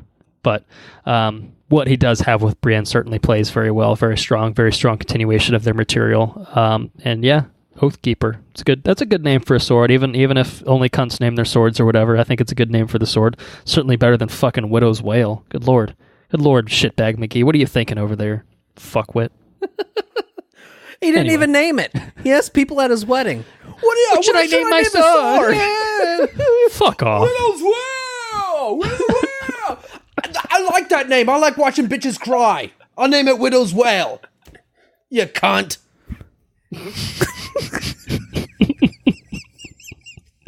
Hey, I want to talk about it right now because we're talking about it. That fucker chokes out on season 1. Somebody poisons his shitty ass, and I could not say I was more happier to watch him fucking. I don't know what that says about my character, but he's fucking dead. He's dead. Fuck that guy. Fuck him. The Purple Wedding. Yeah, fuck him. And it wasn't a very good death either. It looked like a painful. Oh, it looks pretty painful. It looked delightfully painful, I would say. Fuck him. God. Jesus Christ. I think, correct me if I'm wrong, that has to be the most cathartic scene we've ever seen in the entire series to date. Just like watching somebody fucking die out? I mean, I can't think of the biggest win for an audience in this entire series. Like, what's the biggest, it feels like every time we're this close to a win, we get fucked. We get fucked with something, it's like... That's true. Like Blackwater and oh, Joffrey's gonna get fucked, or even if you're not on Team Stannis, you're not on Team Joffrey. You know what I mean? So if you are on Team he's Joffrey. gonna get routed, And then that goes fucking sideways. Season 1, it's like, Ned's gonna go fucking hang out with Jon Snow at the wall. Well, that didn't fucking happen, you know? Dany, I guess maybe Dany with the dragons, I guess. Maybe that's the one you'd point to, but I don't know. No, this is far more there's some gratifying. cool stuff like Jakaris and stuff like that. Yeah, you know, maybe, but like, this has to be the most satisfying thing. Yeah, fuck him, just, man. Just seeing him choked to death. That's a horrible thing to say. You were shocked. Fuck You were him. shocked. I was shocked. Like, holy shit. I mean, I knew it was coming, but... Yeah, I mean, I knew it was coming too. I think what's shocking about it is certainly anyone's not a book reader, so anyone's watching it. This is episode 2 that he dies in of the season. It's like, this season ain't fucking around. You know what I mean? Like, it's 3 episodes after the red wedding. We get the purple wedding. You know, it's like, man, some like, I honestly think this season does not fuck around in terms of pacing. Like, it's almost like one thing after another of just major event after major event. Something's happening. Like, there's always something happening in the season. Like, season 3 almost kind of seemed like it was just building to the red wedding, and the red wedding was just like this massive thing. And then season 4 just kind of throws that pacing type thing out the window. Not in a bad way, I wouldn't say, but it's like, we got this happening, and it's just, I really do feel like it's one after the other. And so to have the fucking cojones to put the fucking, the death of the king in episode 2, like, that really, really fundamentally changes everything, because Joffrey has been the biggest shit stain on this fucking realm since day one, you know, for watching this show. Well, it kind of allows for... To take that out really creates, some ways, a power vacuum. No, not a power vacuum. It just exposes the people that are in control, I think. Because I guess not a power vacuum in the way, I guess, that Bobby B's death did. I think that was probably the first time that you saw it, because it created the War of the Five Kings. Correct. Or whatever. That in itself is a true power vacuum. But this, it more exposes people's true things, right? Because you have are we talking about King's Landing, or we're just going to dive right into it? Let's focus on early season King's Landing, I guess. Okay, so you have Joffrey, he dies, and then you have you got Jaime and Cersei banging on the fucking on the fucking right next to the dead son, which is it's questionable. It's a little fucked up, Jaime Lannister. What are you thinking, dude? You shouldn't be banging your sister right there on the next to your dead child. But I'm gonna say something on the record. Okay. It's one of my least favorite scenes in this entire series. In the way that it was filmed, apparently, because according to the director of it, it was intended to be a consensual sex scene. No, it looked like he was kind of. He didn't film it as a consensual sex scene. That was 100,000% rape. You can tell me whatever the fuck you want, dude, but it was kind of rapish. No, it was kind of rapish. I think when she says no about 10 times, I think that's kind of rapey. I mean, I don't think that's a hot take to say, but. They have a weird dynamic, and honestly, two. I mean, they've been banging for a long time, dude. They fathered like that's 3 not how this works. Just to let you know, I'll give you a little. I'll give you a little education. That's not how this works. That's not how any of this works. But she says, Jamie, this isn't right. Maybe we shouldn't do this. No, we shouldn't do this. Like, no, fuck it. I'm gonna do it. I'm gonna fucking do it. And yeah, that's rape. Okay. Just in case you're wondering. Just in case you're wondering that when the woman says no. And then the man persists. No, I'm just gonna fucking do it. I'm just gonna do it.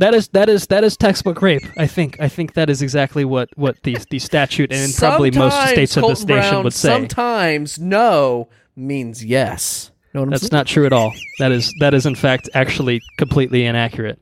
So, I think regardless of the subjective intent of the director, It's not. Look, we've seen rape in Game of Thrones. Rape happens in Game of Thrones. It's not a first to see that subject matter depicted, but I think it's the way that it character assassinates Jaime after so much legwork had been done in season 3 that pisses me off. I think that's one of the things about it. It was a very awkward thing to watch. It was very distasteful. Everything was distasteful in that scene. It's like, you know, I'm not exactly rooting for you know, him having sex with his twin sister or anything like that. But at least if you're going to do it, you know, don't write it in that manner and then never address it again. Like, that's weird. That's a little off-putting. Something that doesn't really make sense. Something that doesn't feel cohesive in terms of overall writing. It feels like someone somewhere like didn't quite get what was happening. So I it was a moment, you know. It was certainly a moment. It was a moment. So, anyways, what I was trying to talk about before we got into that discussion, I had to put it out there because it frustrates me to no end. It really frustrates me to no end, and it's gross for the obvious reasons, but I think it's also just a big fucking misstep in terms of the series writing. But it's my one major grievance with this season that I hold against it, I would say. Just prior to that scene happening, just prior to that event happening, I should say, Tywin Lannister escorts the now king outside of the funeral room after he asks him what makes a good king. Do you remember that discussion? When he's talking to Tommen? Yeah, that interaction right there was fucking gold.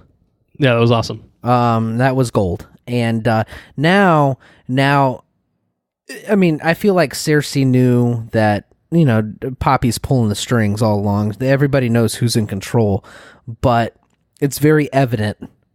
It's super, because, I mean, what's his, fuck, I can't remember his name now.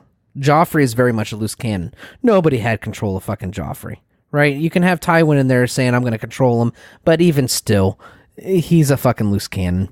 But Tommen's a good little boy. He's an influenceable little boy. Correct. I think. And now it's evident that he's making that Tywin's in control of the fucking realm. Everyone's making their King's Landing power play. So you got Tywin, obviously, you know, waving his big old dick around. Maybe, I don't know. Maybe it's big. I don't know. But then you have the Tyrells, obviously maneuvering into place with Marjorie. You know, and we know who poisoned in the king? His chambers late at night. Yes. Was it? Well, Olenna hints at it. You think I'd let you marry that beast or whatever, and right. And Littlefinger seems to be implied as well, like correct. with Sansa. Oh yeah, because he tells us about the necklace, and there's the right? point that they make a point about the poison in the necklace, which I don't know. Right. Yeah. So presumably the combination of the two. I guess they probably work together. I think is what she. I don't know. We just know that she was involved in some capacity. You know that she was least. involved somehow. Right. Yeah. And but so I think that his death exposes very clearly the roles that everyone's playing in King's Landing. I think that that definitely plays a huge role in it, and we're down the shitbag, which is always a good thing. So yeah, I think that's true, and in a way, it kind of shows how exposed Cersei is, and so you see her kind of desperate, I think, to cling on to Tommen to retain control and to assert her role in King's Landing in a pretty big way. So yeah, not rest in peace, King Joffrey. Fuck off and die, I think, is probably more appropriate. FOAD, Fode Joffrey. I think that's the alternative to Rip. Fode. Fuck off and die? He did die. Yeah, he already did, so it's Do people say that on the internet? Fuck off and die? I don't know. I just made that up. Oh, I was I'm sure someone said it somewhere. That's some brutal internet shit. I'm like, fuck. It's pretty morbid. Yeah, I will admit. But it's Joffrey. It's probably the one instance in my life where I will probably be okay with uttering those sentences. So we touched on I got something else I want to talk about. Can I talk about something? Talking about Littlefinger? I mean, you were about to allude to it yourself. Maybe I'll just let you go. Are you talking about Littlefinger? Is that what I was going to talk about Littlefinger? Yes. Well, then that's exactly where I was going. We're on the same fucking wavelength. I wasn't going to quite talk about Littlefinger. I was going to talk about someone else. Well, you just lied to me then. But are you someone adjacent to Littlefinger? Or, yes. I.e. Sansa Stark? Mm. Yeah. Okay. Well, I was going back to that. Yeah, because I think we'll loop our way back to King's Landing. I think that's probably the biggest place to finish with kind of the end of the season. But yeah. Certainly. Sansa and Littlefinger, I think, pretty intrinsically connected through most of the season. Sansa and fucking Goth Queen Sansa. I think that's one of my notes. Goth Queen Sansa. Goddamn. Mm.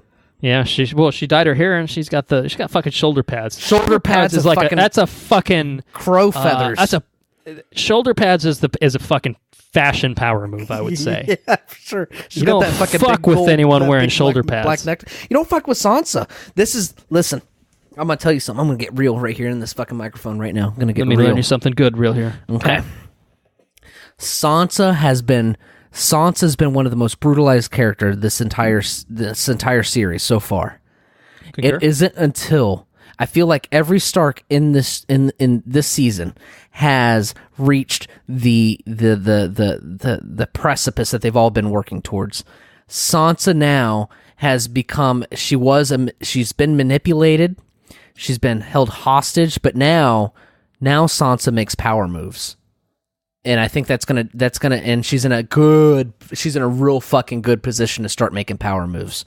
Not necessarily good power moves because she's still under Baelish, but her dynamic has completely changed and her position has completely changed, and I really feel like she is taking control of the situation in a big way. And I found when she was walking down those stairs, and when Goth Queen Sansa walks down those fucking stairs, that was a big deal. Yeah, I think in the way that certain other characters have had kind of their conclusions to their journeys, like and like kind of like a tease of what's to come, like that is absolutely, I think, the case with Sansa here. Is Sansa's done putting up with bullshit. She's been around the game long enough that she now knows how to play it, and she's been thrust into a position where she now has an opportunity to do that. And she's fucking playing it hard. And so, like, yeah, she's fucking leaning into it. Yeah. She's leaning into it. You know, she's. I guess you could say in some ways maybe she's learned from the best. I don't know if that's quite technically true or whatever, but but it very is. She's with the fucking best player there is right now. Well, learning from her dad obviously didn't suit her very well, and it didn't work out for himself very well either. So now that, you know, this is like the first time where Sansa is able to kind of,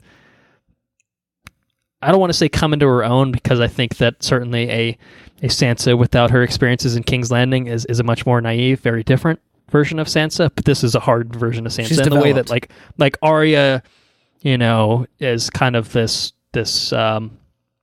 character that you know we gradually see the more brutal nature of her character coming to the forefront. Sansa, I think, is the same way, just in a different way. Arya quite literally will just fucking stab you, you know, with needle to death or whatever. Sansa doesn't. That's not her style. You know, her style is she's gonna play with the political machinations. She's gonna maneuver her way into positions of power, and you know, now she's made a pretty big power move. I mean, she's Littlefinger, obviously not a person to be trifled with, and she knows it. But I think she's aware of that, and certainly she's ready to. And as he says, play her game. You know, better to gamble with the man you know than to gamble with the one you don't. Yeah. Plus, honestly, well, I guess she didn't have much of a stake in this at this point, but getting Lysa Arryn out of the picture, probably a savvy move. Yeah, fuck that lady. Part. I would say the second most satisfying death of the season is her and Robin are just not. Oh, they're the worst. Just not good people. I want to see the bad man fly. Yeah, fuck you, dude. It's time for Robin to leave the nest. When I'm Lord of the Vale, I'm going to make everyone that I don't like fly. I wish you would listen to the Good Omens audiobook. You sound like the Antichrist. I sound like someone? Okay. Yeah, the fucking Antichrist. Robin's the Antichrist. That's what it is.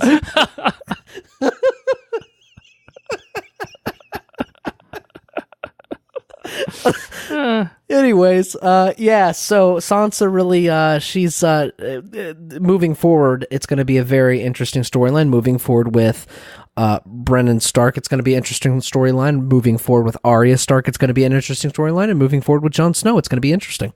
The Starks all position themselves in a very unique place and a very different place at the end of season 4. And it's very, very rewarding because they've been nothing but shit on for 4 seasons. True that, my friend. Woo! Hot take. Yeah. Any other thoughts? Littlefinger, Sansa, Lysa, Robin Arryn? Any of those lot? Yeah. You'd like to say some words on? Yeah. God damn it! I dropped my cigarette. Got some notes. Oh, he's busting out the notes. We know he's got some good shit lined up for us. All right. So we talk about. Got shoulder pads. We got shoulder pads under the belt already, so we're good on that. That's my note on Brandon. Stark. Well, you can say it now. I can just say it now. Okay.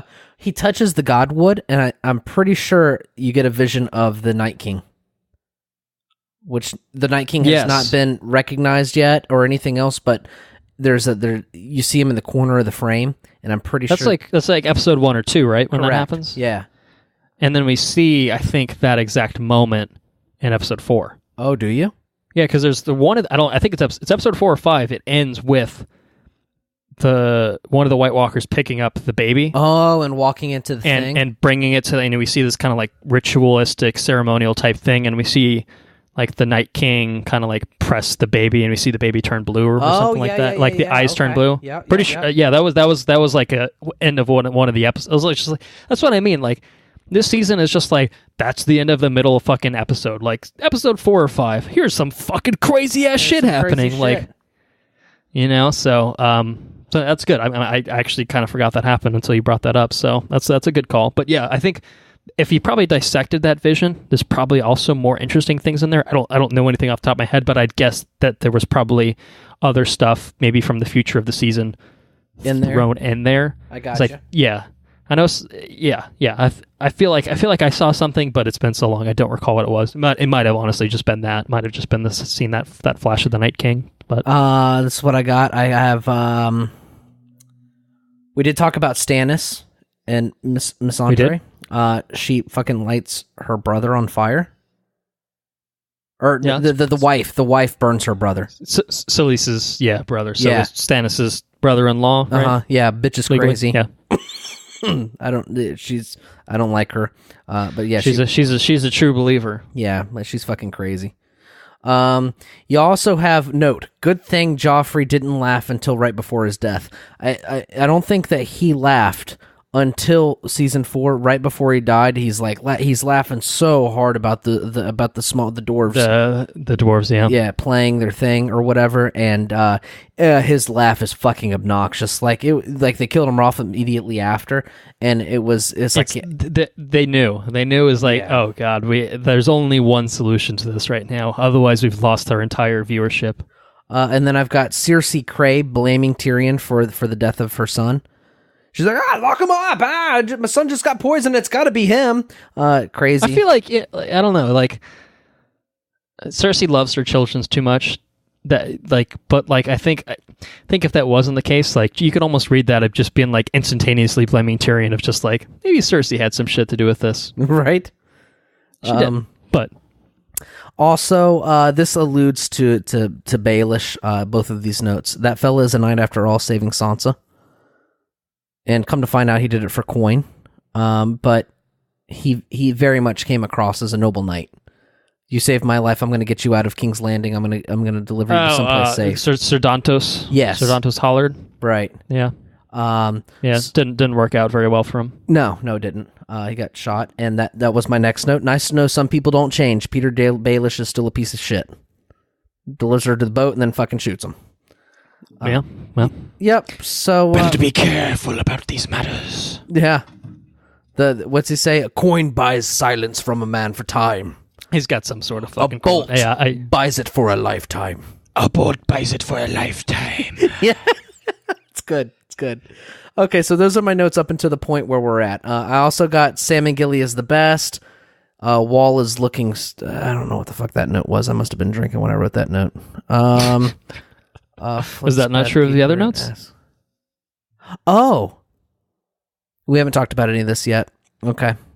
All right, I'm sorry. I was reading my notes. It's all good. What do you say we go ahead and knock out the North real quick? That way we can head over to Slaver's Bay and King's Landing for the second half of the episode. A little delayed gratification for our listeners. Right.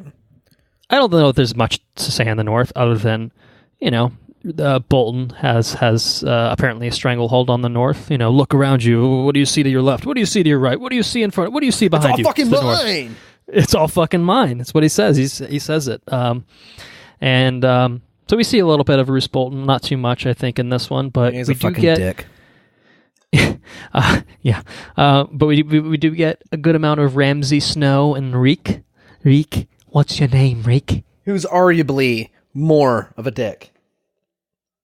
I mean, I think he's beyond dickish. I don't think it's arguable. I suppose anything's arguable if you allow it to be, but I think Ramsay is a lot more fucked up and more depraved than even Roose is. I mean, Roose acknowledges it. Tolerates it too, I think, even more than that, and legitimates him, by the end of the season, which is a pretty big fucking deal to make for... What's to say of Roose? someone that is known for certain proclivities, I would say, Proclivities? I don't even know what the fuck that word means. What's proclivities? Well, let's just say that Ramsay's getting up to some pretty illicit shit. Even for Westeros, it's some pretty illicit shit. I mean, what do they say? They haven't flayed a man in centuries or whatever the fuck it is. Well, they definitely flay some people, I would say, in this season. Yeah, it's true. So yeah, I mean, just a word on Ramsay and Theon. Obviously, Theon. Who's Theon? Reek, of course, is who I'm talking about. The mental games, the mental torture just continues between Ramsay and Reek and / Theon asserting his dominance over him and just kind of rubbing it in his face. Is it this season where there's like the attempted rescue mission by Yara? Yeah, she tries to rescue him and he's in the kennels and he doesn't want to go in the kennels and actually bites her hand. Right, yeah, man, it's fucking wild. Totally squanders the mission. Like they could have escaped, but apparently they did. That was open-ended. It's open-ended how that ended. Right? Like there was no definitive ending other than Reek is now with Bolton. Yeah, I mean, I don't recall. He goes to open the kennel doors, and you got the dogs barking and everything, and then like several scenes later, or maybe an episode later, he's taking a bath, and he tells him, "I'm going to dress you up to go to Moat Cailin." Right. Yeah, and that's kind of where they finish was when he takes Moat Cailin and all that stuff. So anyway, those are all shitty people. Theon is a shitty person, but again, I think as we probably talked about in season 3, he didn't deserve this. His punishment's like. I say maybe a clean death, probably be fair, but this is not. This is not. It's pretty obscene. And it's not getting any better for him, at least as of season 4, anyway. So there's Theon. So that's the North. Things are going swimmingly up there. Let's go over to Slaver's Bay.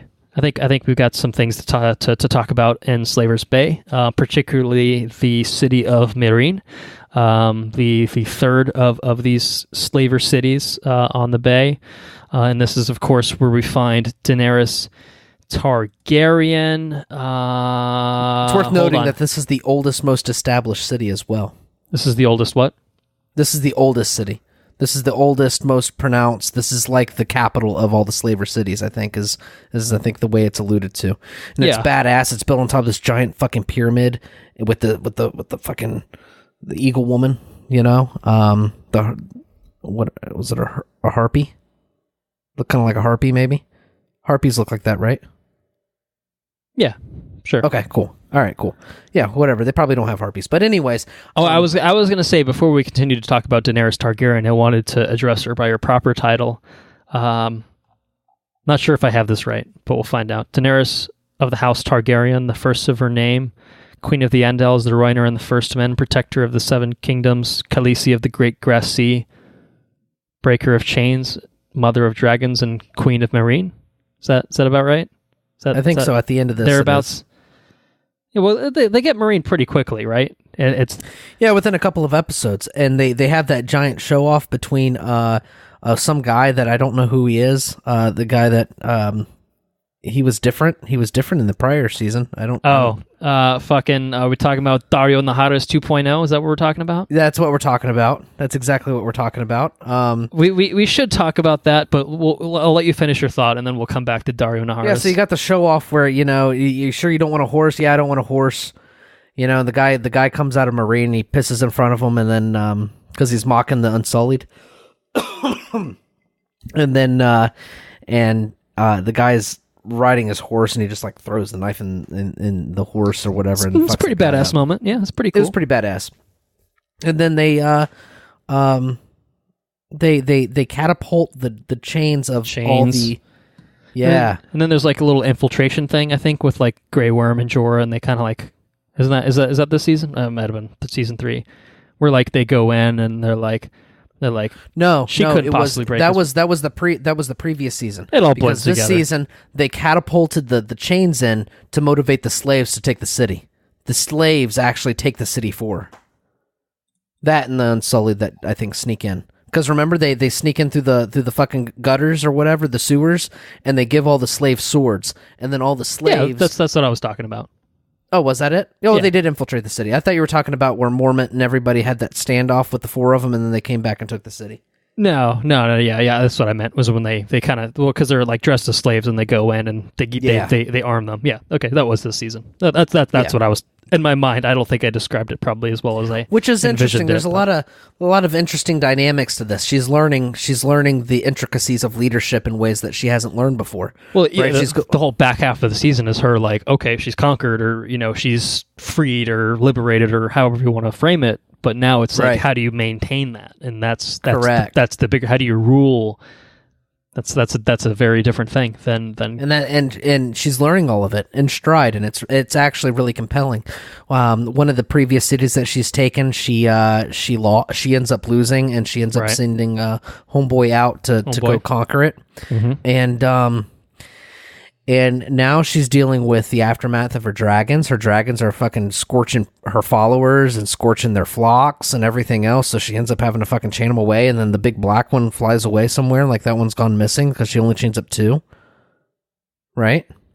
Mm-hmm. Is that accurate?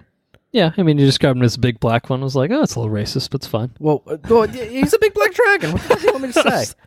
That's just the way he said it. There's a big green one, there's a big yellow one, there's a big black one. I mean, fuck. I'm a basic individual. The big black one's just the worst one. Huh, that's not coincidental at all, is it?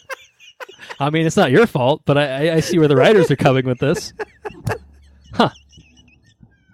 Anyways. New insights every time we record.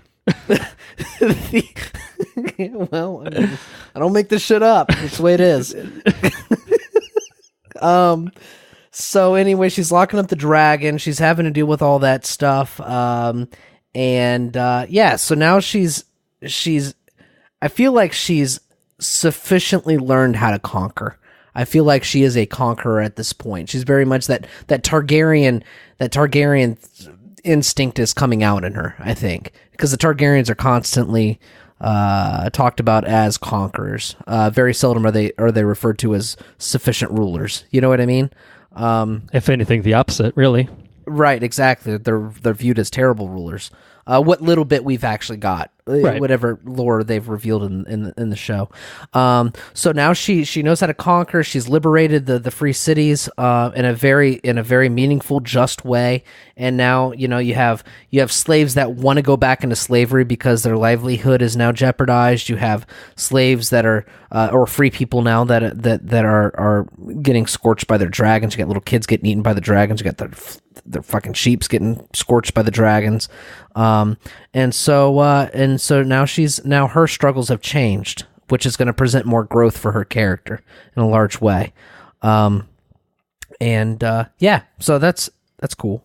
Yeah, it's I think it continues the good path that they set in season 3 for Daenerys, particularly. We said, I harped on it multiple times. Season 2 was a weak point for her, but season 3 was really strong, and seeing her really come into her own and be the liberator, the breaker of chains, if you were.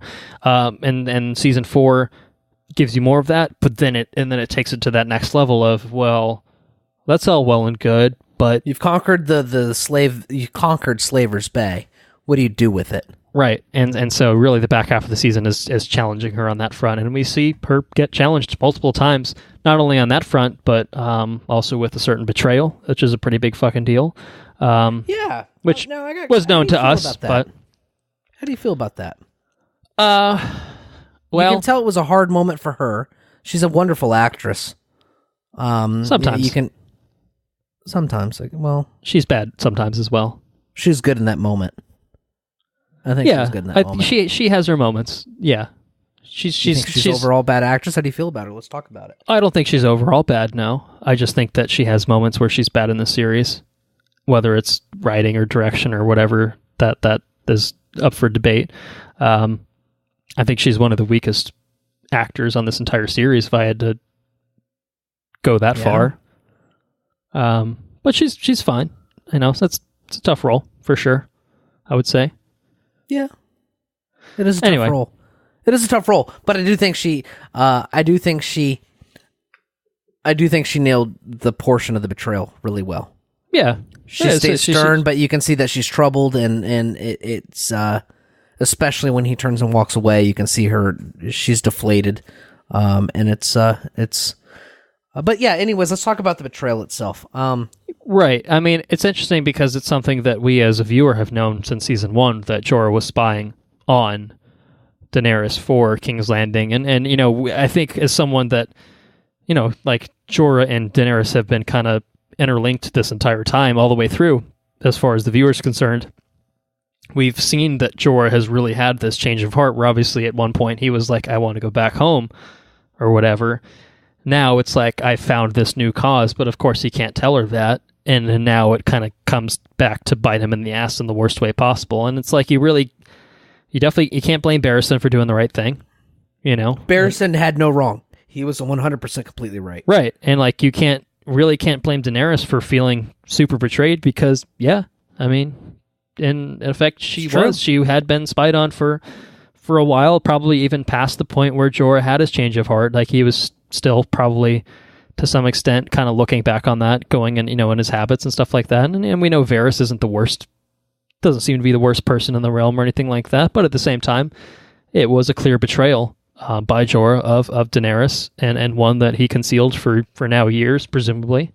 So, I don't think I think when we sympathize with Jorah, like it's easy to look at it and be like, that was like a really harsh reaction. But I think it was overall pretty measured from her, and especially in the context of throw his head in the slaver's bay. In the context of how she's treated the former slave owners, it was probably quite merciful, really. Which that's perhaps another discussion to be had. Is she being, you know, she's learning the trick of ruling. Is the right thing to do is to put the slave owners back on the crosses the way that the slaves were? Is that just? Is it, you know? I don't know. I don't know the answer to that. Obviously, she thinks she has the answers to that, but she's challenged on that. You know, I think by either Jorah or Barristan have kind of just like, is that really what we should be doing? Like, is that more importantly, better? The viewers are challenged. Yeah, right. Because you have gray area. What would you do? It poses the question of what would you do? You know, and I think it's really good storytelling, because it does. You know, do you match injustice with you know, that sort of action, or do you you know, it's a tricky thing.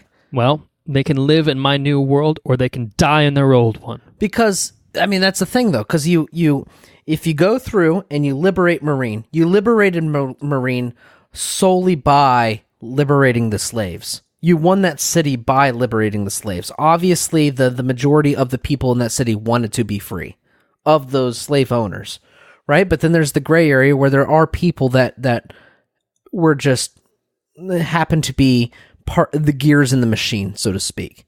They spoke out against it, but they, you know, and so I mean, you have to learn how to treat the minority as well, and it's an interesting thing, and I think she handles it with grace. I think she handles it as good as she could, because I mean, you have to recognize that those actions are wrong. Yeah, I think it's well, I would just say it's easy to second guess, obviously, when things don't go the way you want it to. And you know? It goes back to the fucking thing that what's his face said on top of the wall: when a leader questions themselves, they fall. You know what I mean? So you have to question by every fucking twat. You know, blah blah blah. That's it. Yeah. You know, so it's it goes full circle. It's clever writing for the show, I think. And it's true. Yeah, I mean, the same lessons hold true wherever you are, right? You know, correct. And I don't know. I really enjoyed that aspect of her story this season. Yeah, that's a bloody good call, mate. Bloody good call, I would say. Let's talk about Dario Nahara's version 2.0. What the fuck? I mean, I like the new guy. I will say that. But it's so bizarre, isn't it? It's like they just knows. I would love to know the decision-making process of recasting him. Because obviously recasting is one thing, Ed Skrein wants to go be the new transporter. He says, Jason Statham's out. I'm in, baby. I got shit to do. Oh, well and good. Totally cool. Ended up having a pretty decent career after that. Deadpool, obviously, Alita and such. But it's like they wanted to do a total character reset for some weird reason. Like almost like it's like the way they portrayed that character and the way that like eventually like Danny deciding to sleep with him. It's like, I almost felt like maybe they wanted to make him more of a likable character for the audience instead of kind of this weird kind of guy. And so they made him kind of this cool guy, this handsome guy with a beard and stuff like that. And it's just like, but it's like they didn't even try matching physical appearances, at least with the Mountain, another character they had, as of this season, recast 3 times.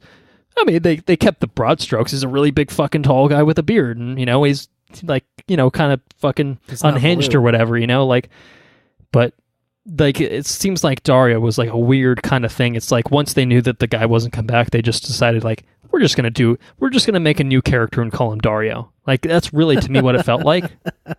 And again, I like the new iteration of Dario, but it's one of those things like. It's a nature of any kind of thing is recasting happens, happens Marvel, happens DC, it happens, you know what I mean? It's just, but it's weird when they twice. It's weird when they do it and it feels so incongruous. I think that's what bothers me about it. What else are you thinking of? You're talking The Mountain. The Mountain. Like the Mountain, I think they could get away with because of relatively minor role. Right. But I feel like Dario in the way that they kind of thrust him to the forefront after being so omnipresent in the later episodes of the last season, especially in the context of a rewatch. It's a very jarring thing, I think. But, sure. I mean, I guess you get used to it after a while. It's just like, it's just another thing. I know they've also done like redesigns of certain things, like the White Walkers from the pilot to the later in the season were pretty heavily redesigned. Right.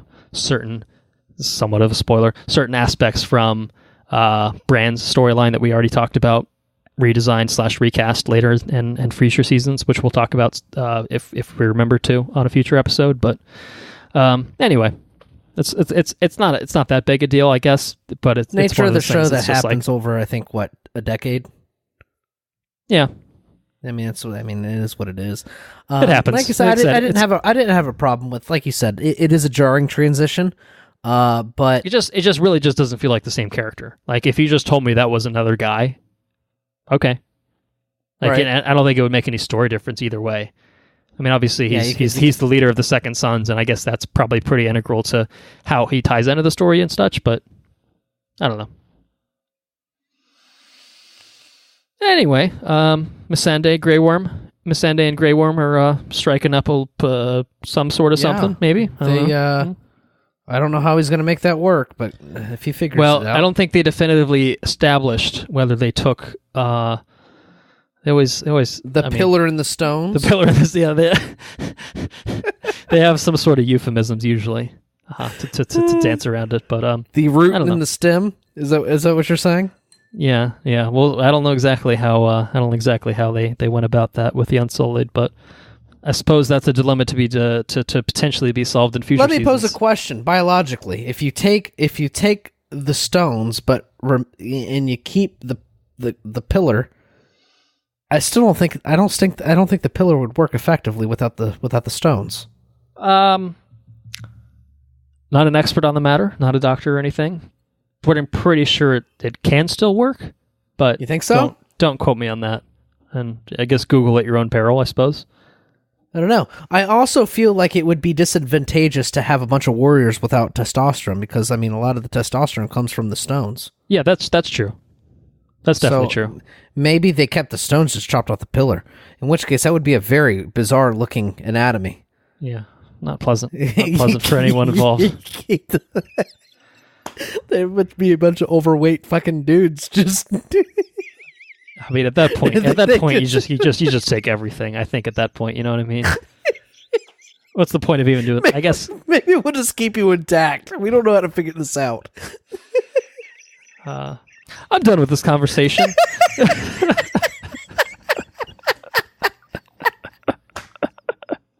King's Landing.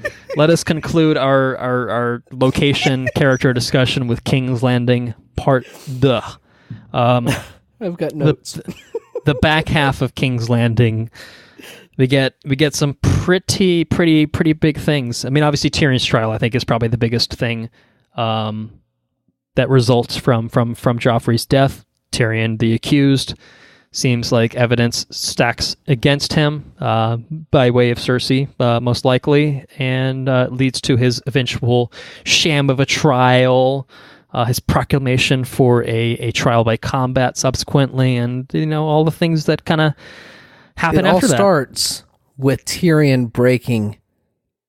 What's her face? What's her name? He breaks her heart. Shay. He totally fucking breaks her heart.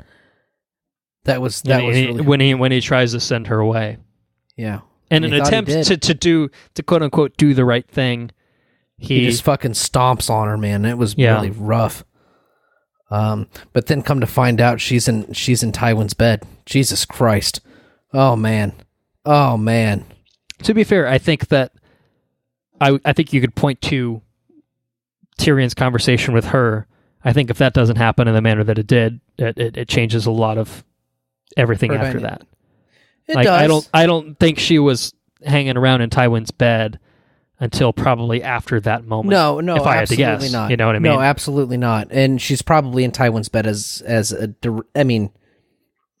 a fucking stab towards Tyrion, probably.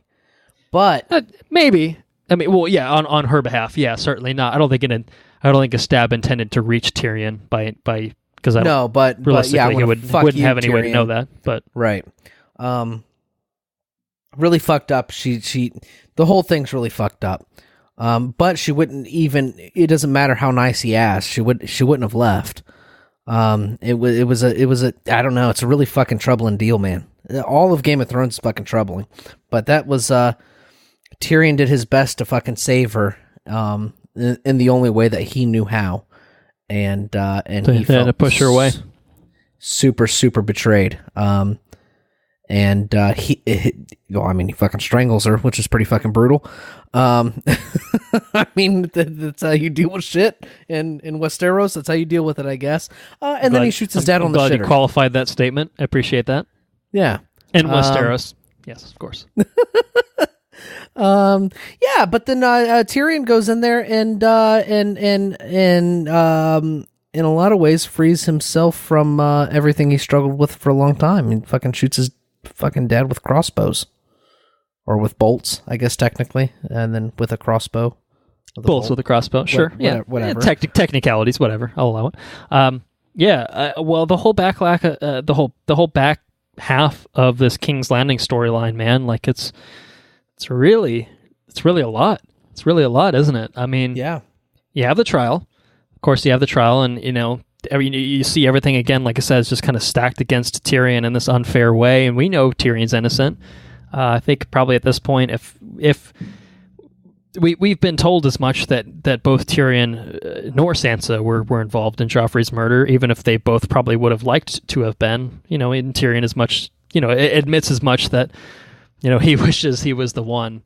But man, that moment in the trial when Tyrion breaks as a result of Shay's, confession, testimony, like fuck. Peter Dinklage, dude. Fucking Peter Dinklage. Want to point to one of the better actors on this show? Possibly one of the best?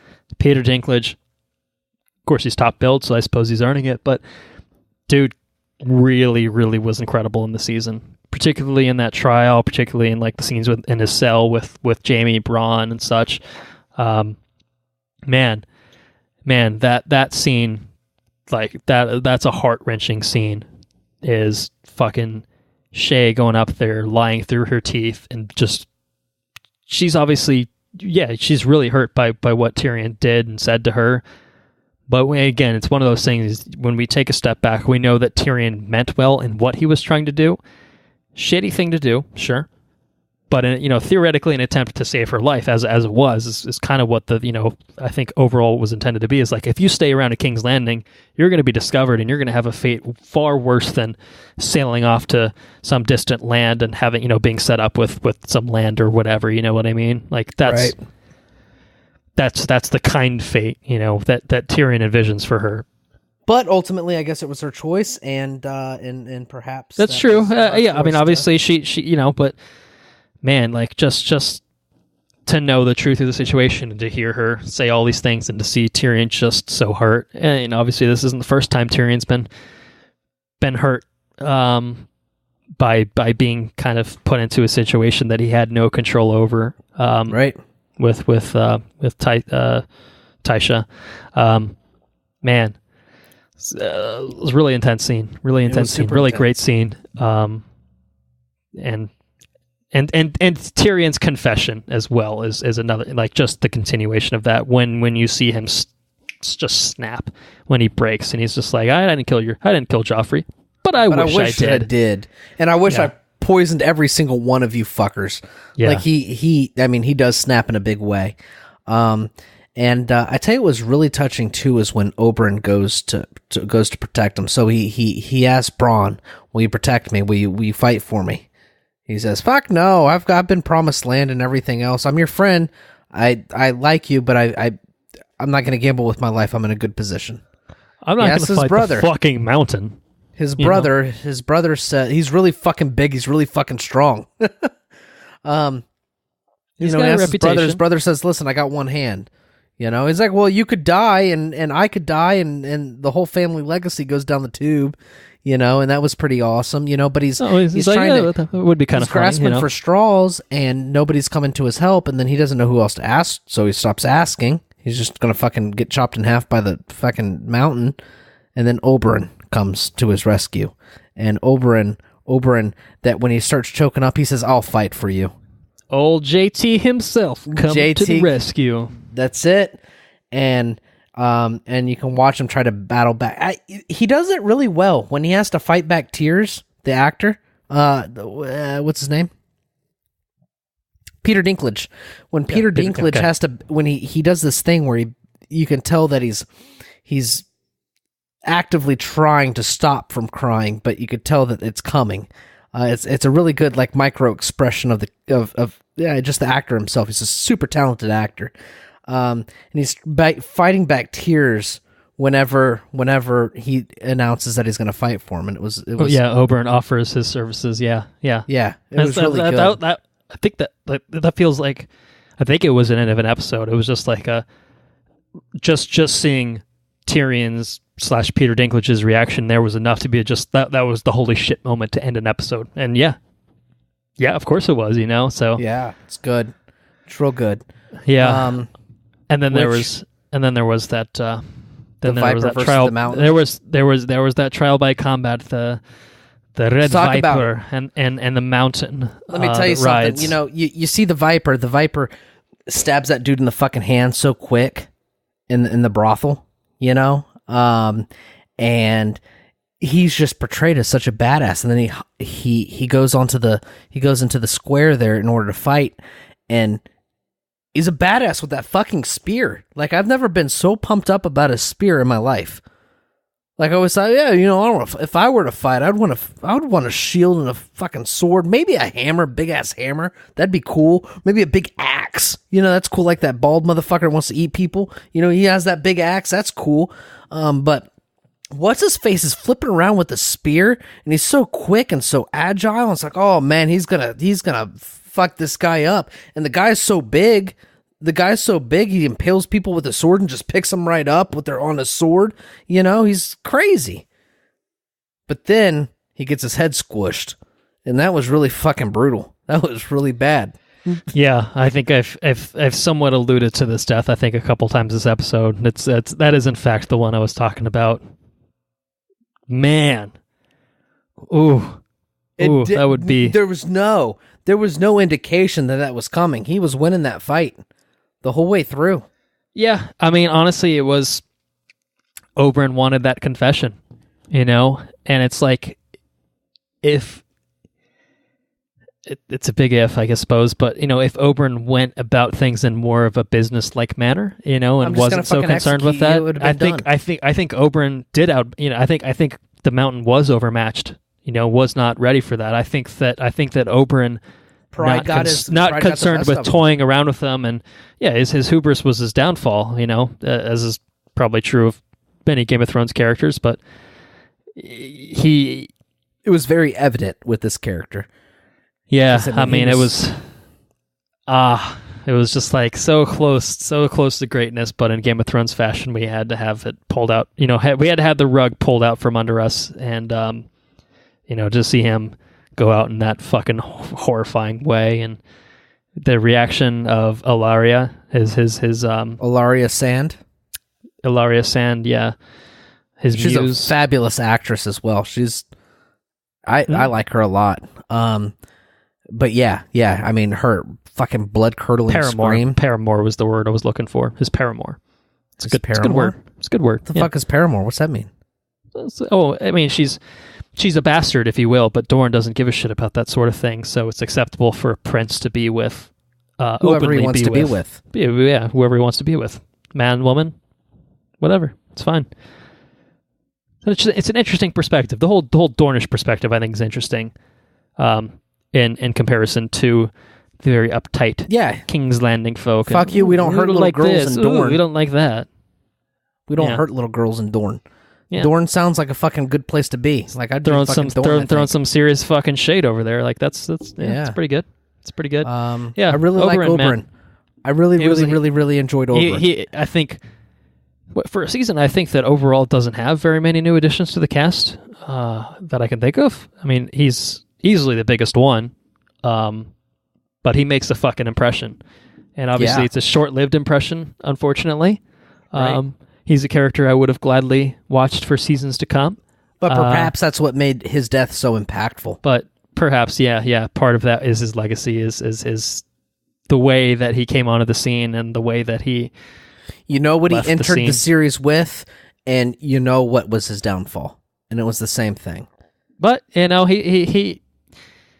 he was right, I mean, he sought justice for his family. He harped on it the whole time. He seized an opportunity to do it, and obviously he left with half of his brain exposed and probably laying on the cement. You could hear his fucking scream when his fucking fingers go into his eyes. Oh my God, so brutal. We did learn in episode 10 that his spear was laced with some sort of something. Yeah, that left the mountain in a pretty bad state, it seemed like that. So maybe he has the last laugh, I suppose.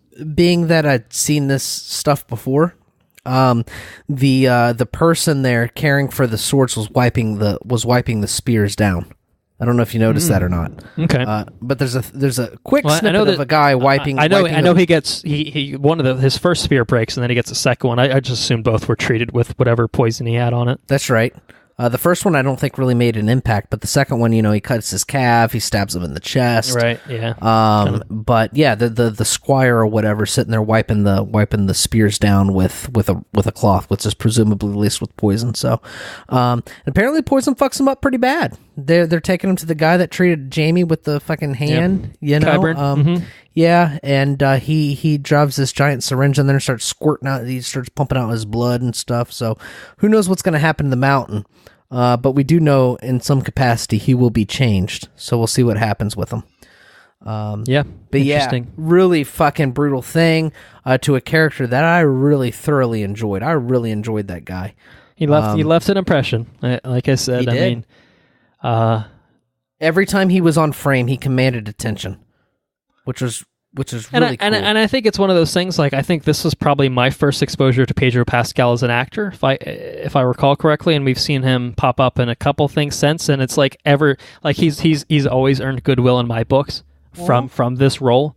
So when I see Justin Timberlake and or Pedro Pascal pop up in any role ever, it's just like, fuck yeah, that guy's awesome. You know what I mean? Like, even Kingsman, the second Kingsman, which was kind of a shit film, but he was good in it. Yeah, you know what I mean? It's like, I liked him in that Ben Affleck movie that came out on Netflix.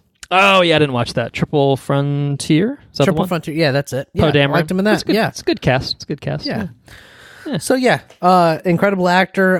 It's a shame we only have him for one season. He died in a fucking super gruesome manner. One that I don't even know is possible. I couldn't imagine the amount of strength required to fucking crush somebody's explode. Not even crush. It's not even like it was like just a crush. I smashed the head in like this. Blah! And it just fucking exploded. It exploded like a fucking melon. Yeah. The sound effects. The sound effects, man. It was just goddamn. So yeah, that happened. So they sentence him to death, and then he walks in there and shoots his dad on the shitter, and then escapes in the box. Same box, it looks like that. No, it was so funny. It's worth mentioning. Varys is helping him out to escape, right? And then he says, "Oh God, what have you done?" So he's escorting him down to the docks, and he watches the box get placed on the crane, or watches the box get placed on the boat, and then he goes to walk back into the fucking castle, and they're ringing the sirens and shit like somebody major died. He's like, oh fuck, I know what happened. And he goes back like, on the I'm out of here. Yeah, I'm out. He's like, yeah, I'm done here. Yes, so he goes and sits on the ship. He's just kind of sitting up next to the crate, just kind of sulking a little bit. He's like, "Fuck, god damn it!"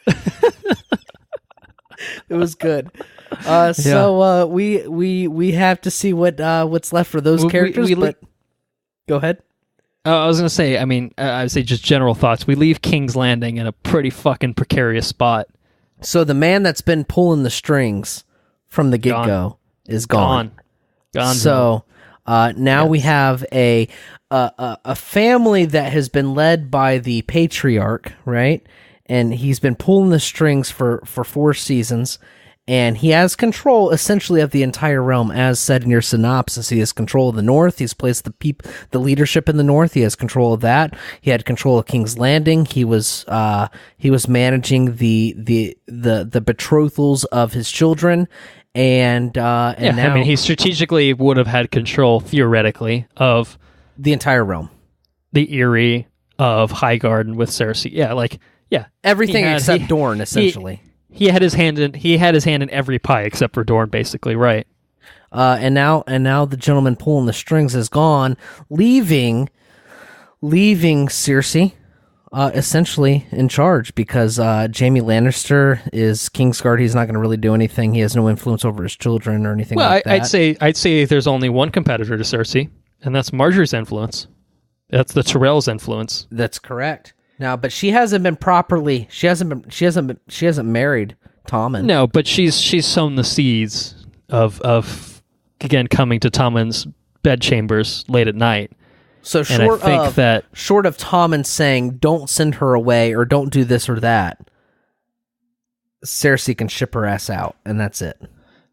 I mean, maybe, but it seems to be, I don't know. I mean, I guess there's uncertainty. I guess that's the big thing. So it's like this is probably Cersei's strongest opportunity to wrench control of Tommen, and she's obviously as best as she can. And incredibly, Tommen, again, Cersei's incredibly brutal. But this is a proper power vacuum. I think. Yeah, Tywin out of the picture radically alters the landscape. Exactly.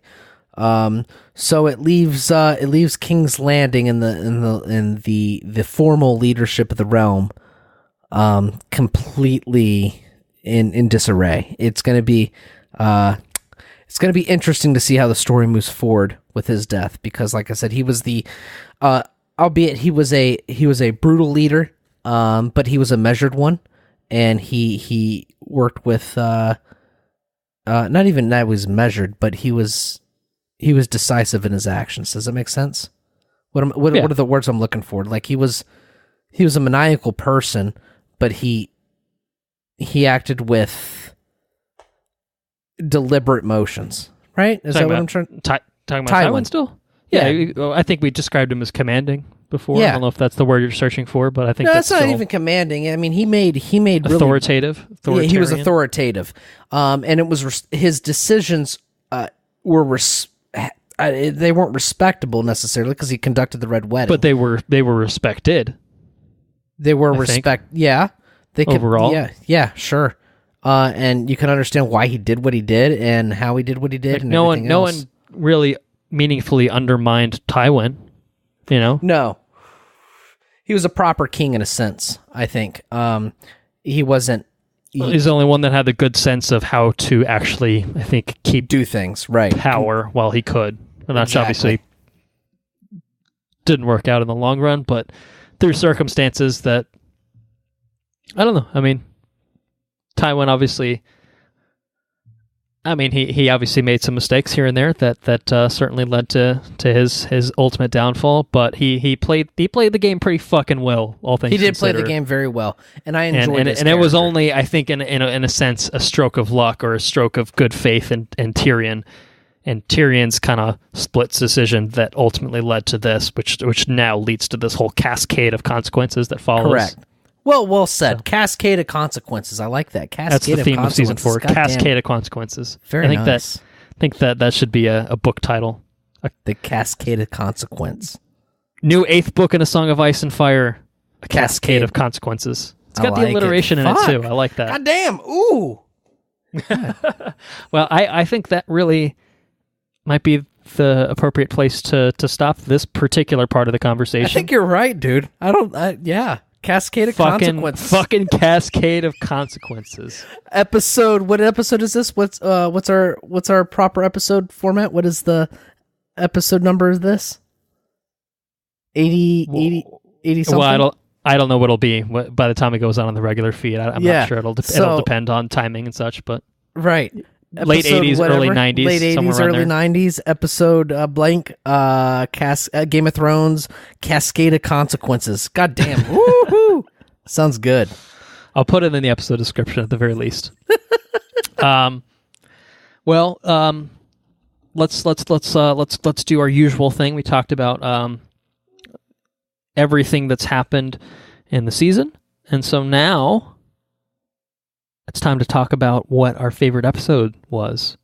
So, what was your favorite episode? Tell me what your favorite episode was. Episode 39, The Watchers on the Wall. All right, this is hyper technical. I was expecting like an episode 9, but all right, The Watchers on the Wall. Episode 39. So episode 39, Watchers on the Wall. Well, you're right. So yeah. I struggled with it because those last 3 episodes, like you talked about, were I see. Why are you shaking your head? Why are you fucking shaking your head? Well, I'm not shaking my head. No, I agree. I mean, those 8 through 10 are like, you could pick any of those episodes. I think it'd be fine. So I picked Watchers on the Wall because there was a lot of attention to cinematography. There was a lot of attention to there were a lot of emotional beats in the episode that got called to while in the middle of battle. I actually lingered when you watch the HBO on the HBO app. I don't know how you're watching. I'm sure you're watching the Blu-rays, right? That's correct. Yeah. Yeah. So when you watch it on the HBO stream, they immediately queue up the behind the scenes or whatever. Right after it. It's like a 15-minute snippet or whatever, and I was doing whatever I was doing, I can't remember, but and I heard the people, I don't know who it was, but they referenced how they use slow motion at a certain point, and they hadn't used it to this point to emphasize, they used it to emphasize the shot between Jon Snow and Ygritte when she was dying, and the interactions between Ygritte and Jon Snow while she was passing was really emotional. You know nothing, Jon Snow, and you know nothing. And she says she talks about do you remember the cave? We should have never left that cave.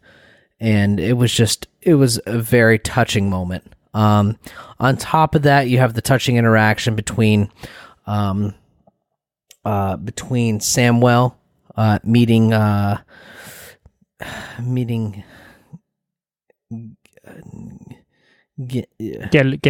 Gilly at the gate. Open the fucking gate! I've never heard you curse. You better get used to it. Yeah. And then you have him explain the his vows and what it is to be a man. And Gilly, I'm a man, Gilly. Yeah, and don't get me wrong, there's awesome action, there's awesome cinematography, but at the same time, there's awesome emotional beats in there as well. And for that reason, I had to pick that episode. I think it was the episode worth mentioning. Before we had episode of the Blackwater, in this episode it's a single convergence of Jon Snow's story in one epic thing. He gets fucked up by that bald guy, which we didn't talk about that. One punch of that bald guy knocked out all that guy's teeth. Or no. I'm sorry. I'm thinking of the other guy. Yeah, that was the Oberyn. mountain and the viper. Yeah.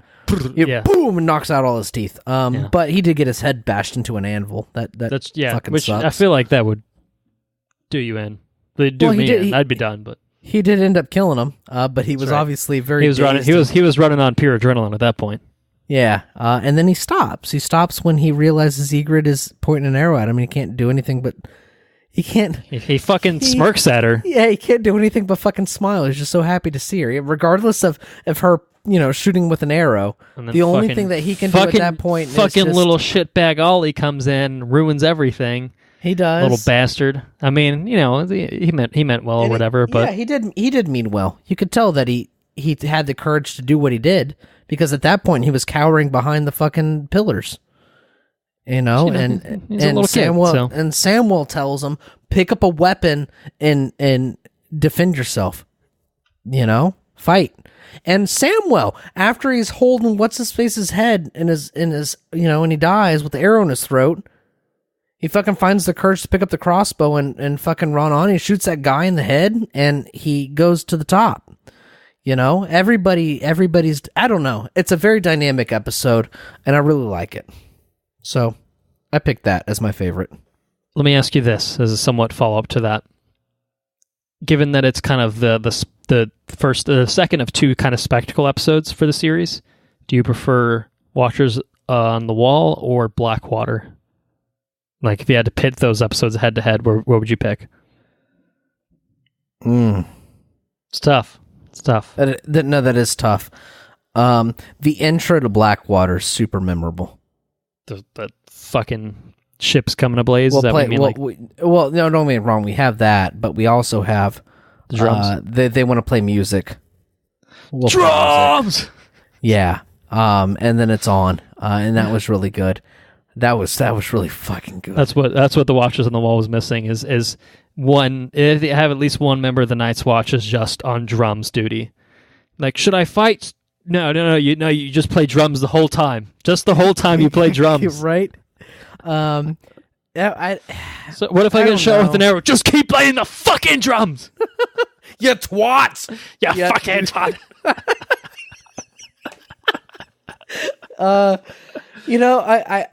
I really, really like the emotional beats that were on display in this one. But I feel like Battle of Blackwater is a little bit. It's a really difficult thing. I think I had to pick Blackwater. I have to pick Blackwater. I think Blackwater was really well executed. You even had him shooting the arrow, and you had the long flight of the arrow going into the dragon's fire or whatever it is, and then you have everybody searing away from the fucking heat of that flame, no matter how far away they were. And lighting everybody on fire. On top of that, you had the Hound losing his shit. On top of that, you had people getting, like, seared in half. But you did have a fucking giant shooting a goddamn bow and arrow. It's a hard thing. It's a hard question. Yeah. Maybe. I mean, they're pretty close. There's no wrong answer. I don't know. It's hard. I can't choose. Those are two incredibly You kind of did in a way, but I'm not going to press you further. I was mostly just deflecting because I didn't want to answer what my favorite episode for season 4 was, because I'm going to commit. I began recording without committing to anything. I put 3 on the board. I'm taking the Watchers on the Wall off the board because I want to diversify. I'm picking The Children, which is episode 10 or episode 40. Okay. It was between the last 3, the Mountain and the Viper, the Watchers on the Wall, and The Children. And I kind of looked at the totality of the circumstances is kind of honestly what I did. And so I went with The Children because I think it has some of the more favorable results, the things that make me happy. I think overall, like The Mountain and the Viper is a fucking great episode. That's the one that deals with Jorah and the betrayal, and I really like that bit. But it ends with pretty, if Oberyn won, oh yeah, runaway winner. But like the ending of that, really, it hurts me. You know what I mean? And The Children is kind of in much in the way that we've talked about all these character journeys. It's the culmination of so many character journeys, and in a satisfying manner, in a way that like teases you for things to come in like a really, really satisfying way. And you're just like, Is that when we got Goth Queen Sansa? We got Arya. Well, it's Arya on the boat. That's probably, I mean, that's the conclusion to the series, or the season in general, rather. It's Bran meeting the three-eyed raven. Right. It's Dany chaining the dragons, which isn't a favorite moment of mine, but it's obviously a pretty crucial moment for her in terms of characterization. But it's Tyrion escaping, or King's allowing Landing, to be right? to escape and going through and choking out Shay, killing her, killing his father, while he's taking a shit or whatever. And I think it's Brienne versus the Hound and the fallout from that. There's a lot of stuff in there that's really, really quite good. And it's also it's Stannis versus the Wildling army, so you still get more of the Watchers on the. It's the resolution to that particular conflict. So I'm like, there's so much good shit in that I ended up picking that, again, because of the totality of it. I think the Watchers on the Wall, easily the best. I mean, it's designed to be the spectacle episode for the season, and it fucking delivers in spades. No two ways about it. And it fucking absolutely crushes that. But I think that, for me, I guess The Children has more consequence for the entire show in general series, because of the reach of it. You know what I mean? Like, it's not so hyper focused, and I think it's the Watchers of the Wall, if nothing else, is hyper focused on Jon and one of my favorite settings, one of our favorite settings of the series. But I picked The Children, but I could have picked, if you had picked The Children, I probably would have picked the Watchers of the Wall. So take that as you will, I guess I would say. It's debatable then. Okay. Right. So that's what we have there. So who won the season? We're gonna do by house first. We're gonna do by house first, and then we'll do it by individual. So I want to hear your opinion house first. I want to hear what you have to say. Oh, you're turn the tables. How the turntables. All right, I see how things are.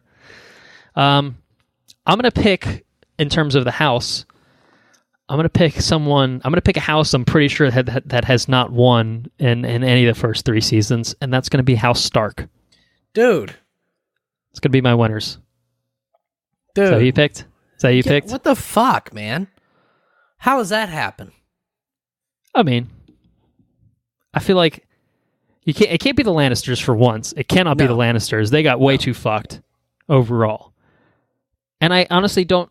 My first inclination was the Snows, and I was like, that's sort of cheating because, it's not technically a house. That's it, right? Ramsay gets legitimated, and Jon Snow had a pretty decent go of it. But then I was like, well, did he? I mean, he lost Ygritte. Obviously he's still alive, and Castle Black is still standing and whatever. But it's just like, well, I don't know. I mean, that'd be a tough sell, I think, overall. And I'm like, Starks, and I'm like, you know what? This is the first time in forever that the Starks actually have shit going for them.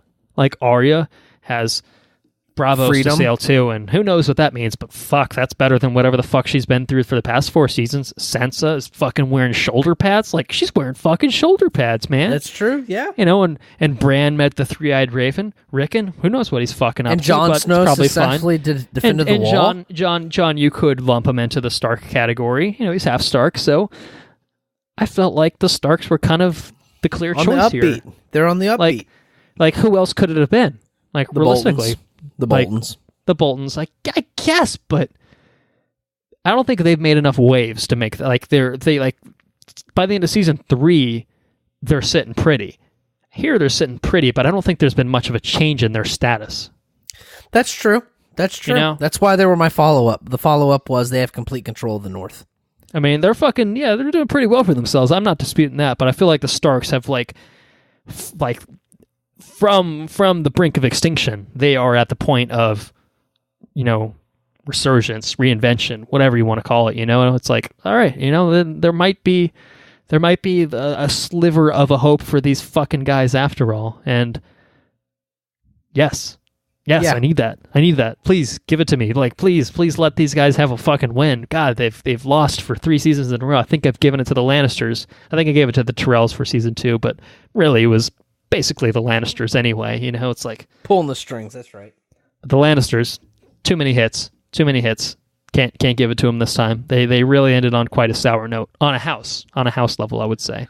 So yeah. What do you have to say on the Starks? Given that was obviously your pick, for the same exact reason. Everybody's been so low that these. I mean, they're not little highs; they're major highs. but are they even major highs? I mean, Arya demands no sort of. All she got was freedom. She's freedom. She's free from the events of Westeros now. Sansa is in a position of she's embraced who she is and she's embraced her position. So she's changed and she's in a good place to change her position. You have Bran, who's finally reached his destination, who might be able to learn a significant amount about his abilities and how he can influence the situations of the realm and how he can defend and maybe how he can learn about maybe he can be a Jon Snow-esque character who properly understands the threats of the realm and how to properly defend the realm from the threats of the North. And then you have Jon Snow, who battled off the wildlings, who has gained the respect and not necessarily the proper title of what's the proper title of the Wall? Lord Commander. He hasn't earned Lord Commander yet, but essentially his peers view him as a proper leader. Right. Yeah. So yeah, no, the Starks as a whole, I think, have gained a considerable position. Not even a considerable position, but their position has changed in a significant way. I would follow that up with the Boltons, who have had no losses, who have only won, and who have gained a whole lot. So the Boltons were my follow-up, but the Starks were my first choice. Well, on an individual level, I tinkered with this a little bit. I had to hand it in spite... Before you say it. All right. I'm going to cut you off. Before you say it, I say Sansa is my individual winner. Okay. Well, we differ here. So okay, good. All right, good. You didn't want me to steal your thunder again. I see. I said, in spite of going through some pretty shitty things through most of the season, I went with Tyrion Lannister. God damn, Tyrion Lannister's in a precarious situation. Tell me what's your explanation for this? Even if things end sourly for him on his boat ride to wherever, he's in a goddamn crate.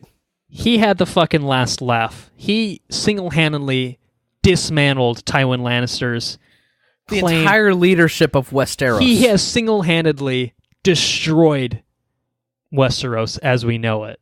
That's pretty fucking ballsy. That is pretty ballsy. That's true. That's not half bad for a man sentenced to death. Let me remind you. You know, it's like, what's this quote from? I think this is a quote from the first book. I can't remember, but even a small man can cast a large shadow. Yeah, that's about right. I don't recall if that's an exact quote. I'm gonna look it up. I'm gonna look it up while you talk, and I'll tell you. All right, I'll believe you in the interim. Yeah, I mean, he has been a character that was shit on for this entire season, up until the end, basically, when Varys and Jaime, kind of, help him and be like, you know what, they take mercy on him. And in that act of mercy, they unknowingly led to this cascade of consequences that will potentially forever change the realm. And I think that, again, even if Tyrion himself gets no personal gain out of that other than his own personal satisfaction and then he dies in his crate wherever, that's a lot. That's a lot, I think. It's enough for me to hoist him up as my individual winner, because Tyrion's another character that's been shat on for a while, and he had his fucking moment in the sun. And it was a very brief moment in the sun here, and he fucking took all advantage of it, and things may never be the same. They may never be the same. Definitely not be the same. That's for sure. So I picked Tyrion. That was Varys my pick. Varys said a small man can cast a very large shadow. That's what he says. It's debatable on what he meant. So not attributed to Tyrion, but basically the same quote. Yeah, that was a good call. Good call. Yeah. Sansa. Okay. I agree. Yeah. So Sansa has won in a very big way. Like I said previously, she's been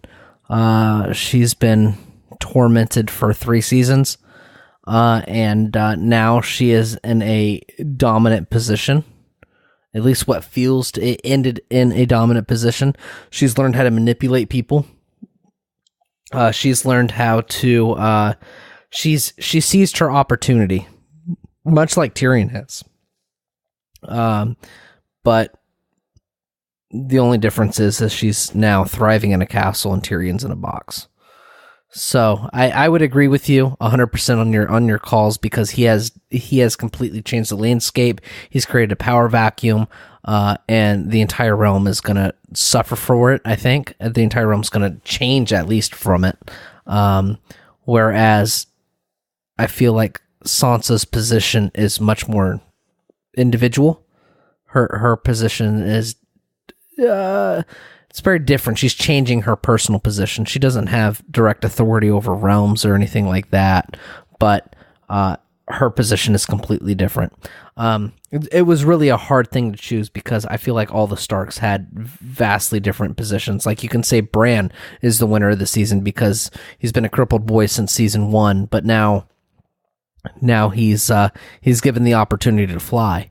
That's a tremendous opportunity. You can say the same thing for Arya. She's been essentially captive since season 1, and now she's not anymore. Now she's free. She's sailing to the free city of Braavos. So there's a lot of I don't know. There's a lot of winners that are all Starks. I really feel like Starks are the clear winners of the season. I really think so. But for a vastly different reason than we picked in the past. Before, we were always picking the person that had clear power of the realm. But I mean, after the death of Tywin, who the fuck has power of the realm? You know what I mean? I guess I guess Tommen has the fucking sort of authority, but technically, but yeah, I mean, the people pulling the strings have completely changed. What does that actually mean, really? Exactly. So, anyways, it's a hard decision. I picked Sansa just because I feel like she had all of the Starks in general have had a drastically different situation put on them at the end of the season. But I feel like she's just, while everybody was doing their own thing and had growth, I feel like she's been very stagnant. And I feel like at the end of the season, she is completely different than she's ever been. So I feel like she had the most growth, and her position has vastly changed. So that's why I picked her.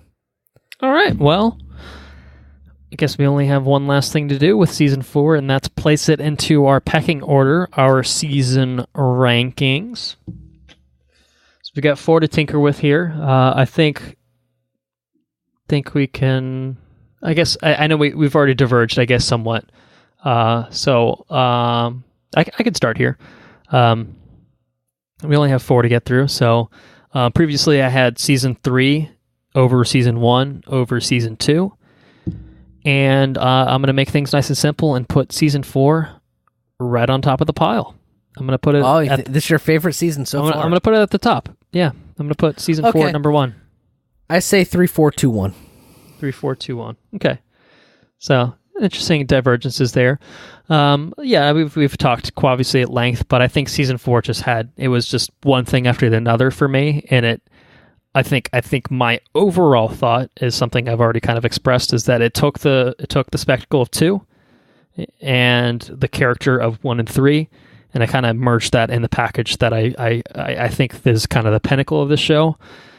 If I had to take it down a peg, it's that Cersei and Jaime scene that really held me back and made me struggle a little bit with putting it over season 3.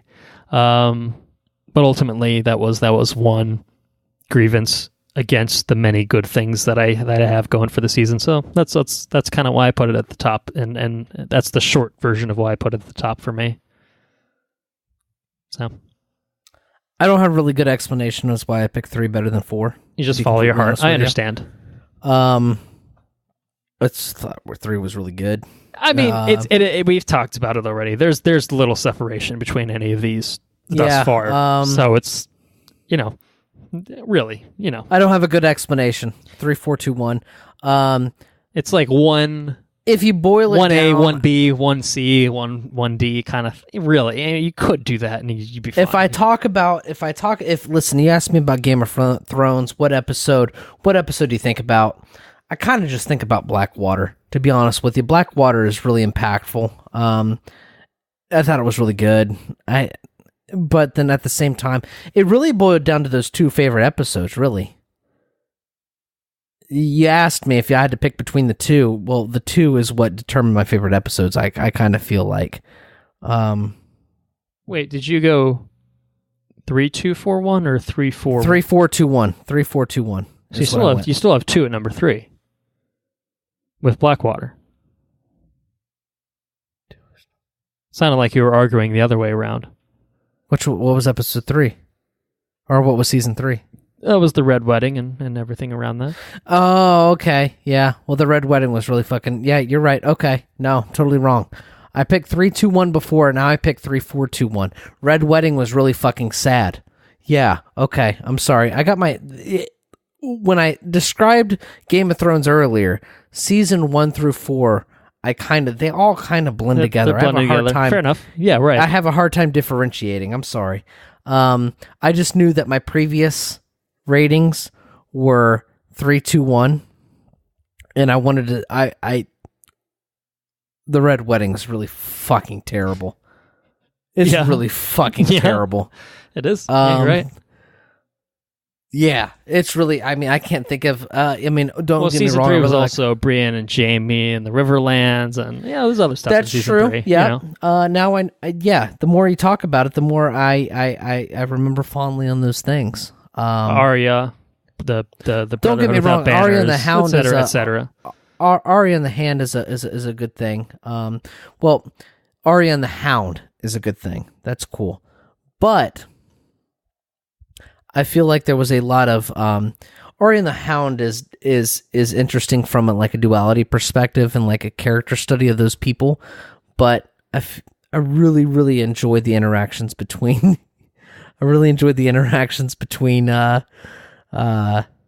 Brienne and Jaime, because Jaime was brought to the forefront. So, I mean, you forced me to explain myself. I mean, I guess I could between 3 and 4, but 3-4-2-1 is my goddamn rankings. Leave me alone. All right. I was just confused by the way you were explaining things. Seemed like it was not correlating to. You're right. What your rankings were. They're all blending together. Now I understand. I think everyone understands. Everyone is just like, yo, 2 just shut the plus fuck hours. Yeah, we get it. You guys aren't gonna have time to watch fucking season 5 at this point, but you'd be wrong. We'll find time. Don't you worry about it. But that's it for season 4, Game of Thrones season 4. Everyone, round of applause. Season 4. Oh, yeah. Oh, you guys can't hear the applause. It's just so loud. Thank you all for listening. If you enjoyed what you heard, please spread the word. If you'd like to follow us on any of our social media accounts, head to our Twitter by searching for @WRRPod. Search for Watch Review Repeat on Facebook, and you can like us there. Website is watchreviewrepeat.com. Very important, of course, if you'd like to support us on Patreon. If you are listening to this on the regular feed and 3 hours-ish later, not quite, but, you're just like, oh, I love hearing these guys talk about Game of Thrones for 3 hours. And I want to hear it as soon as possible. Patreon is the solution. That was a very convincing argument that I just made, but head to our website, watchreviewrepeat.com, click the Premium tab in the top left, then click the Become a Patron button.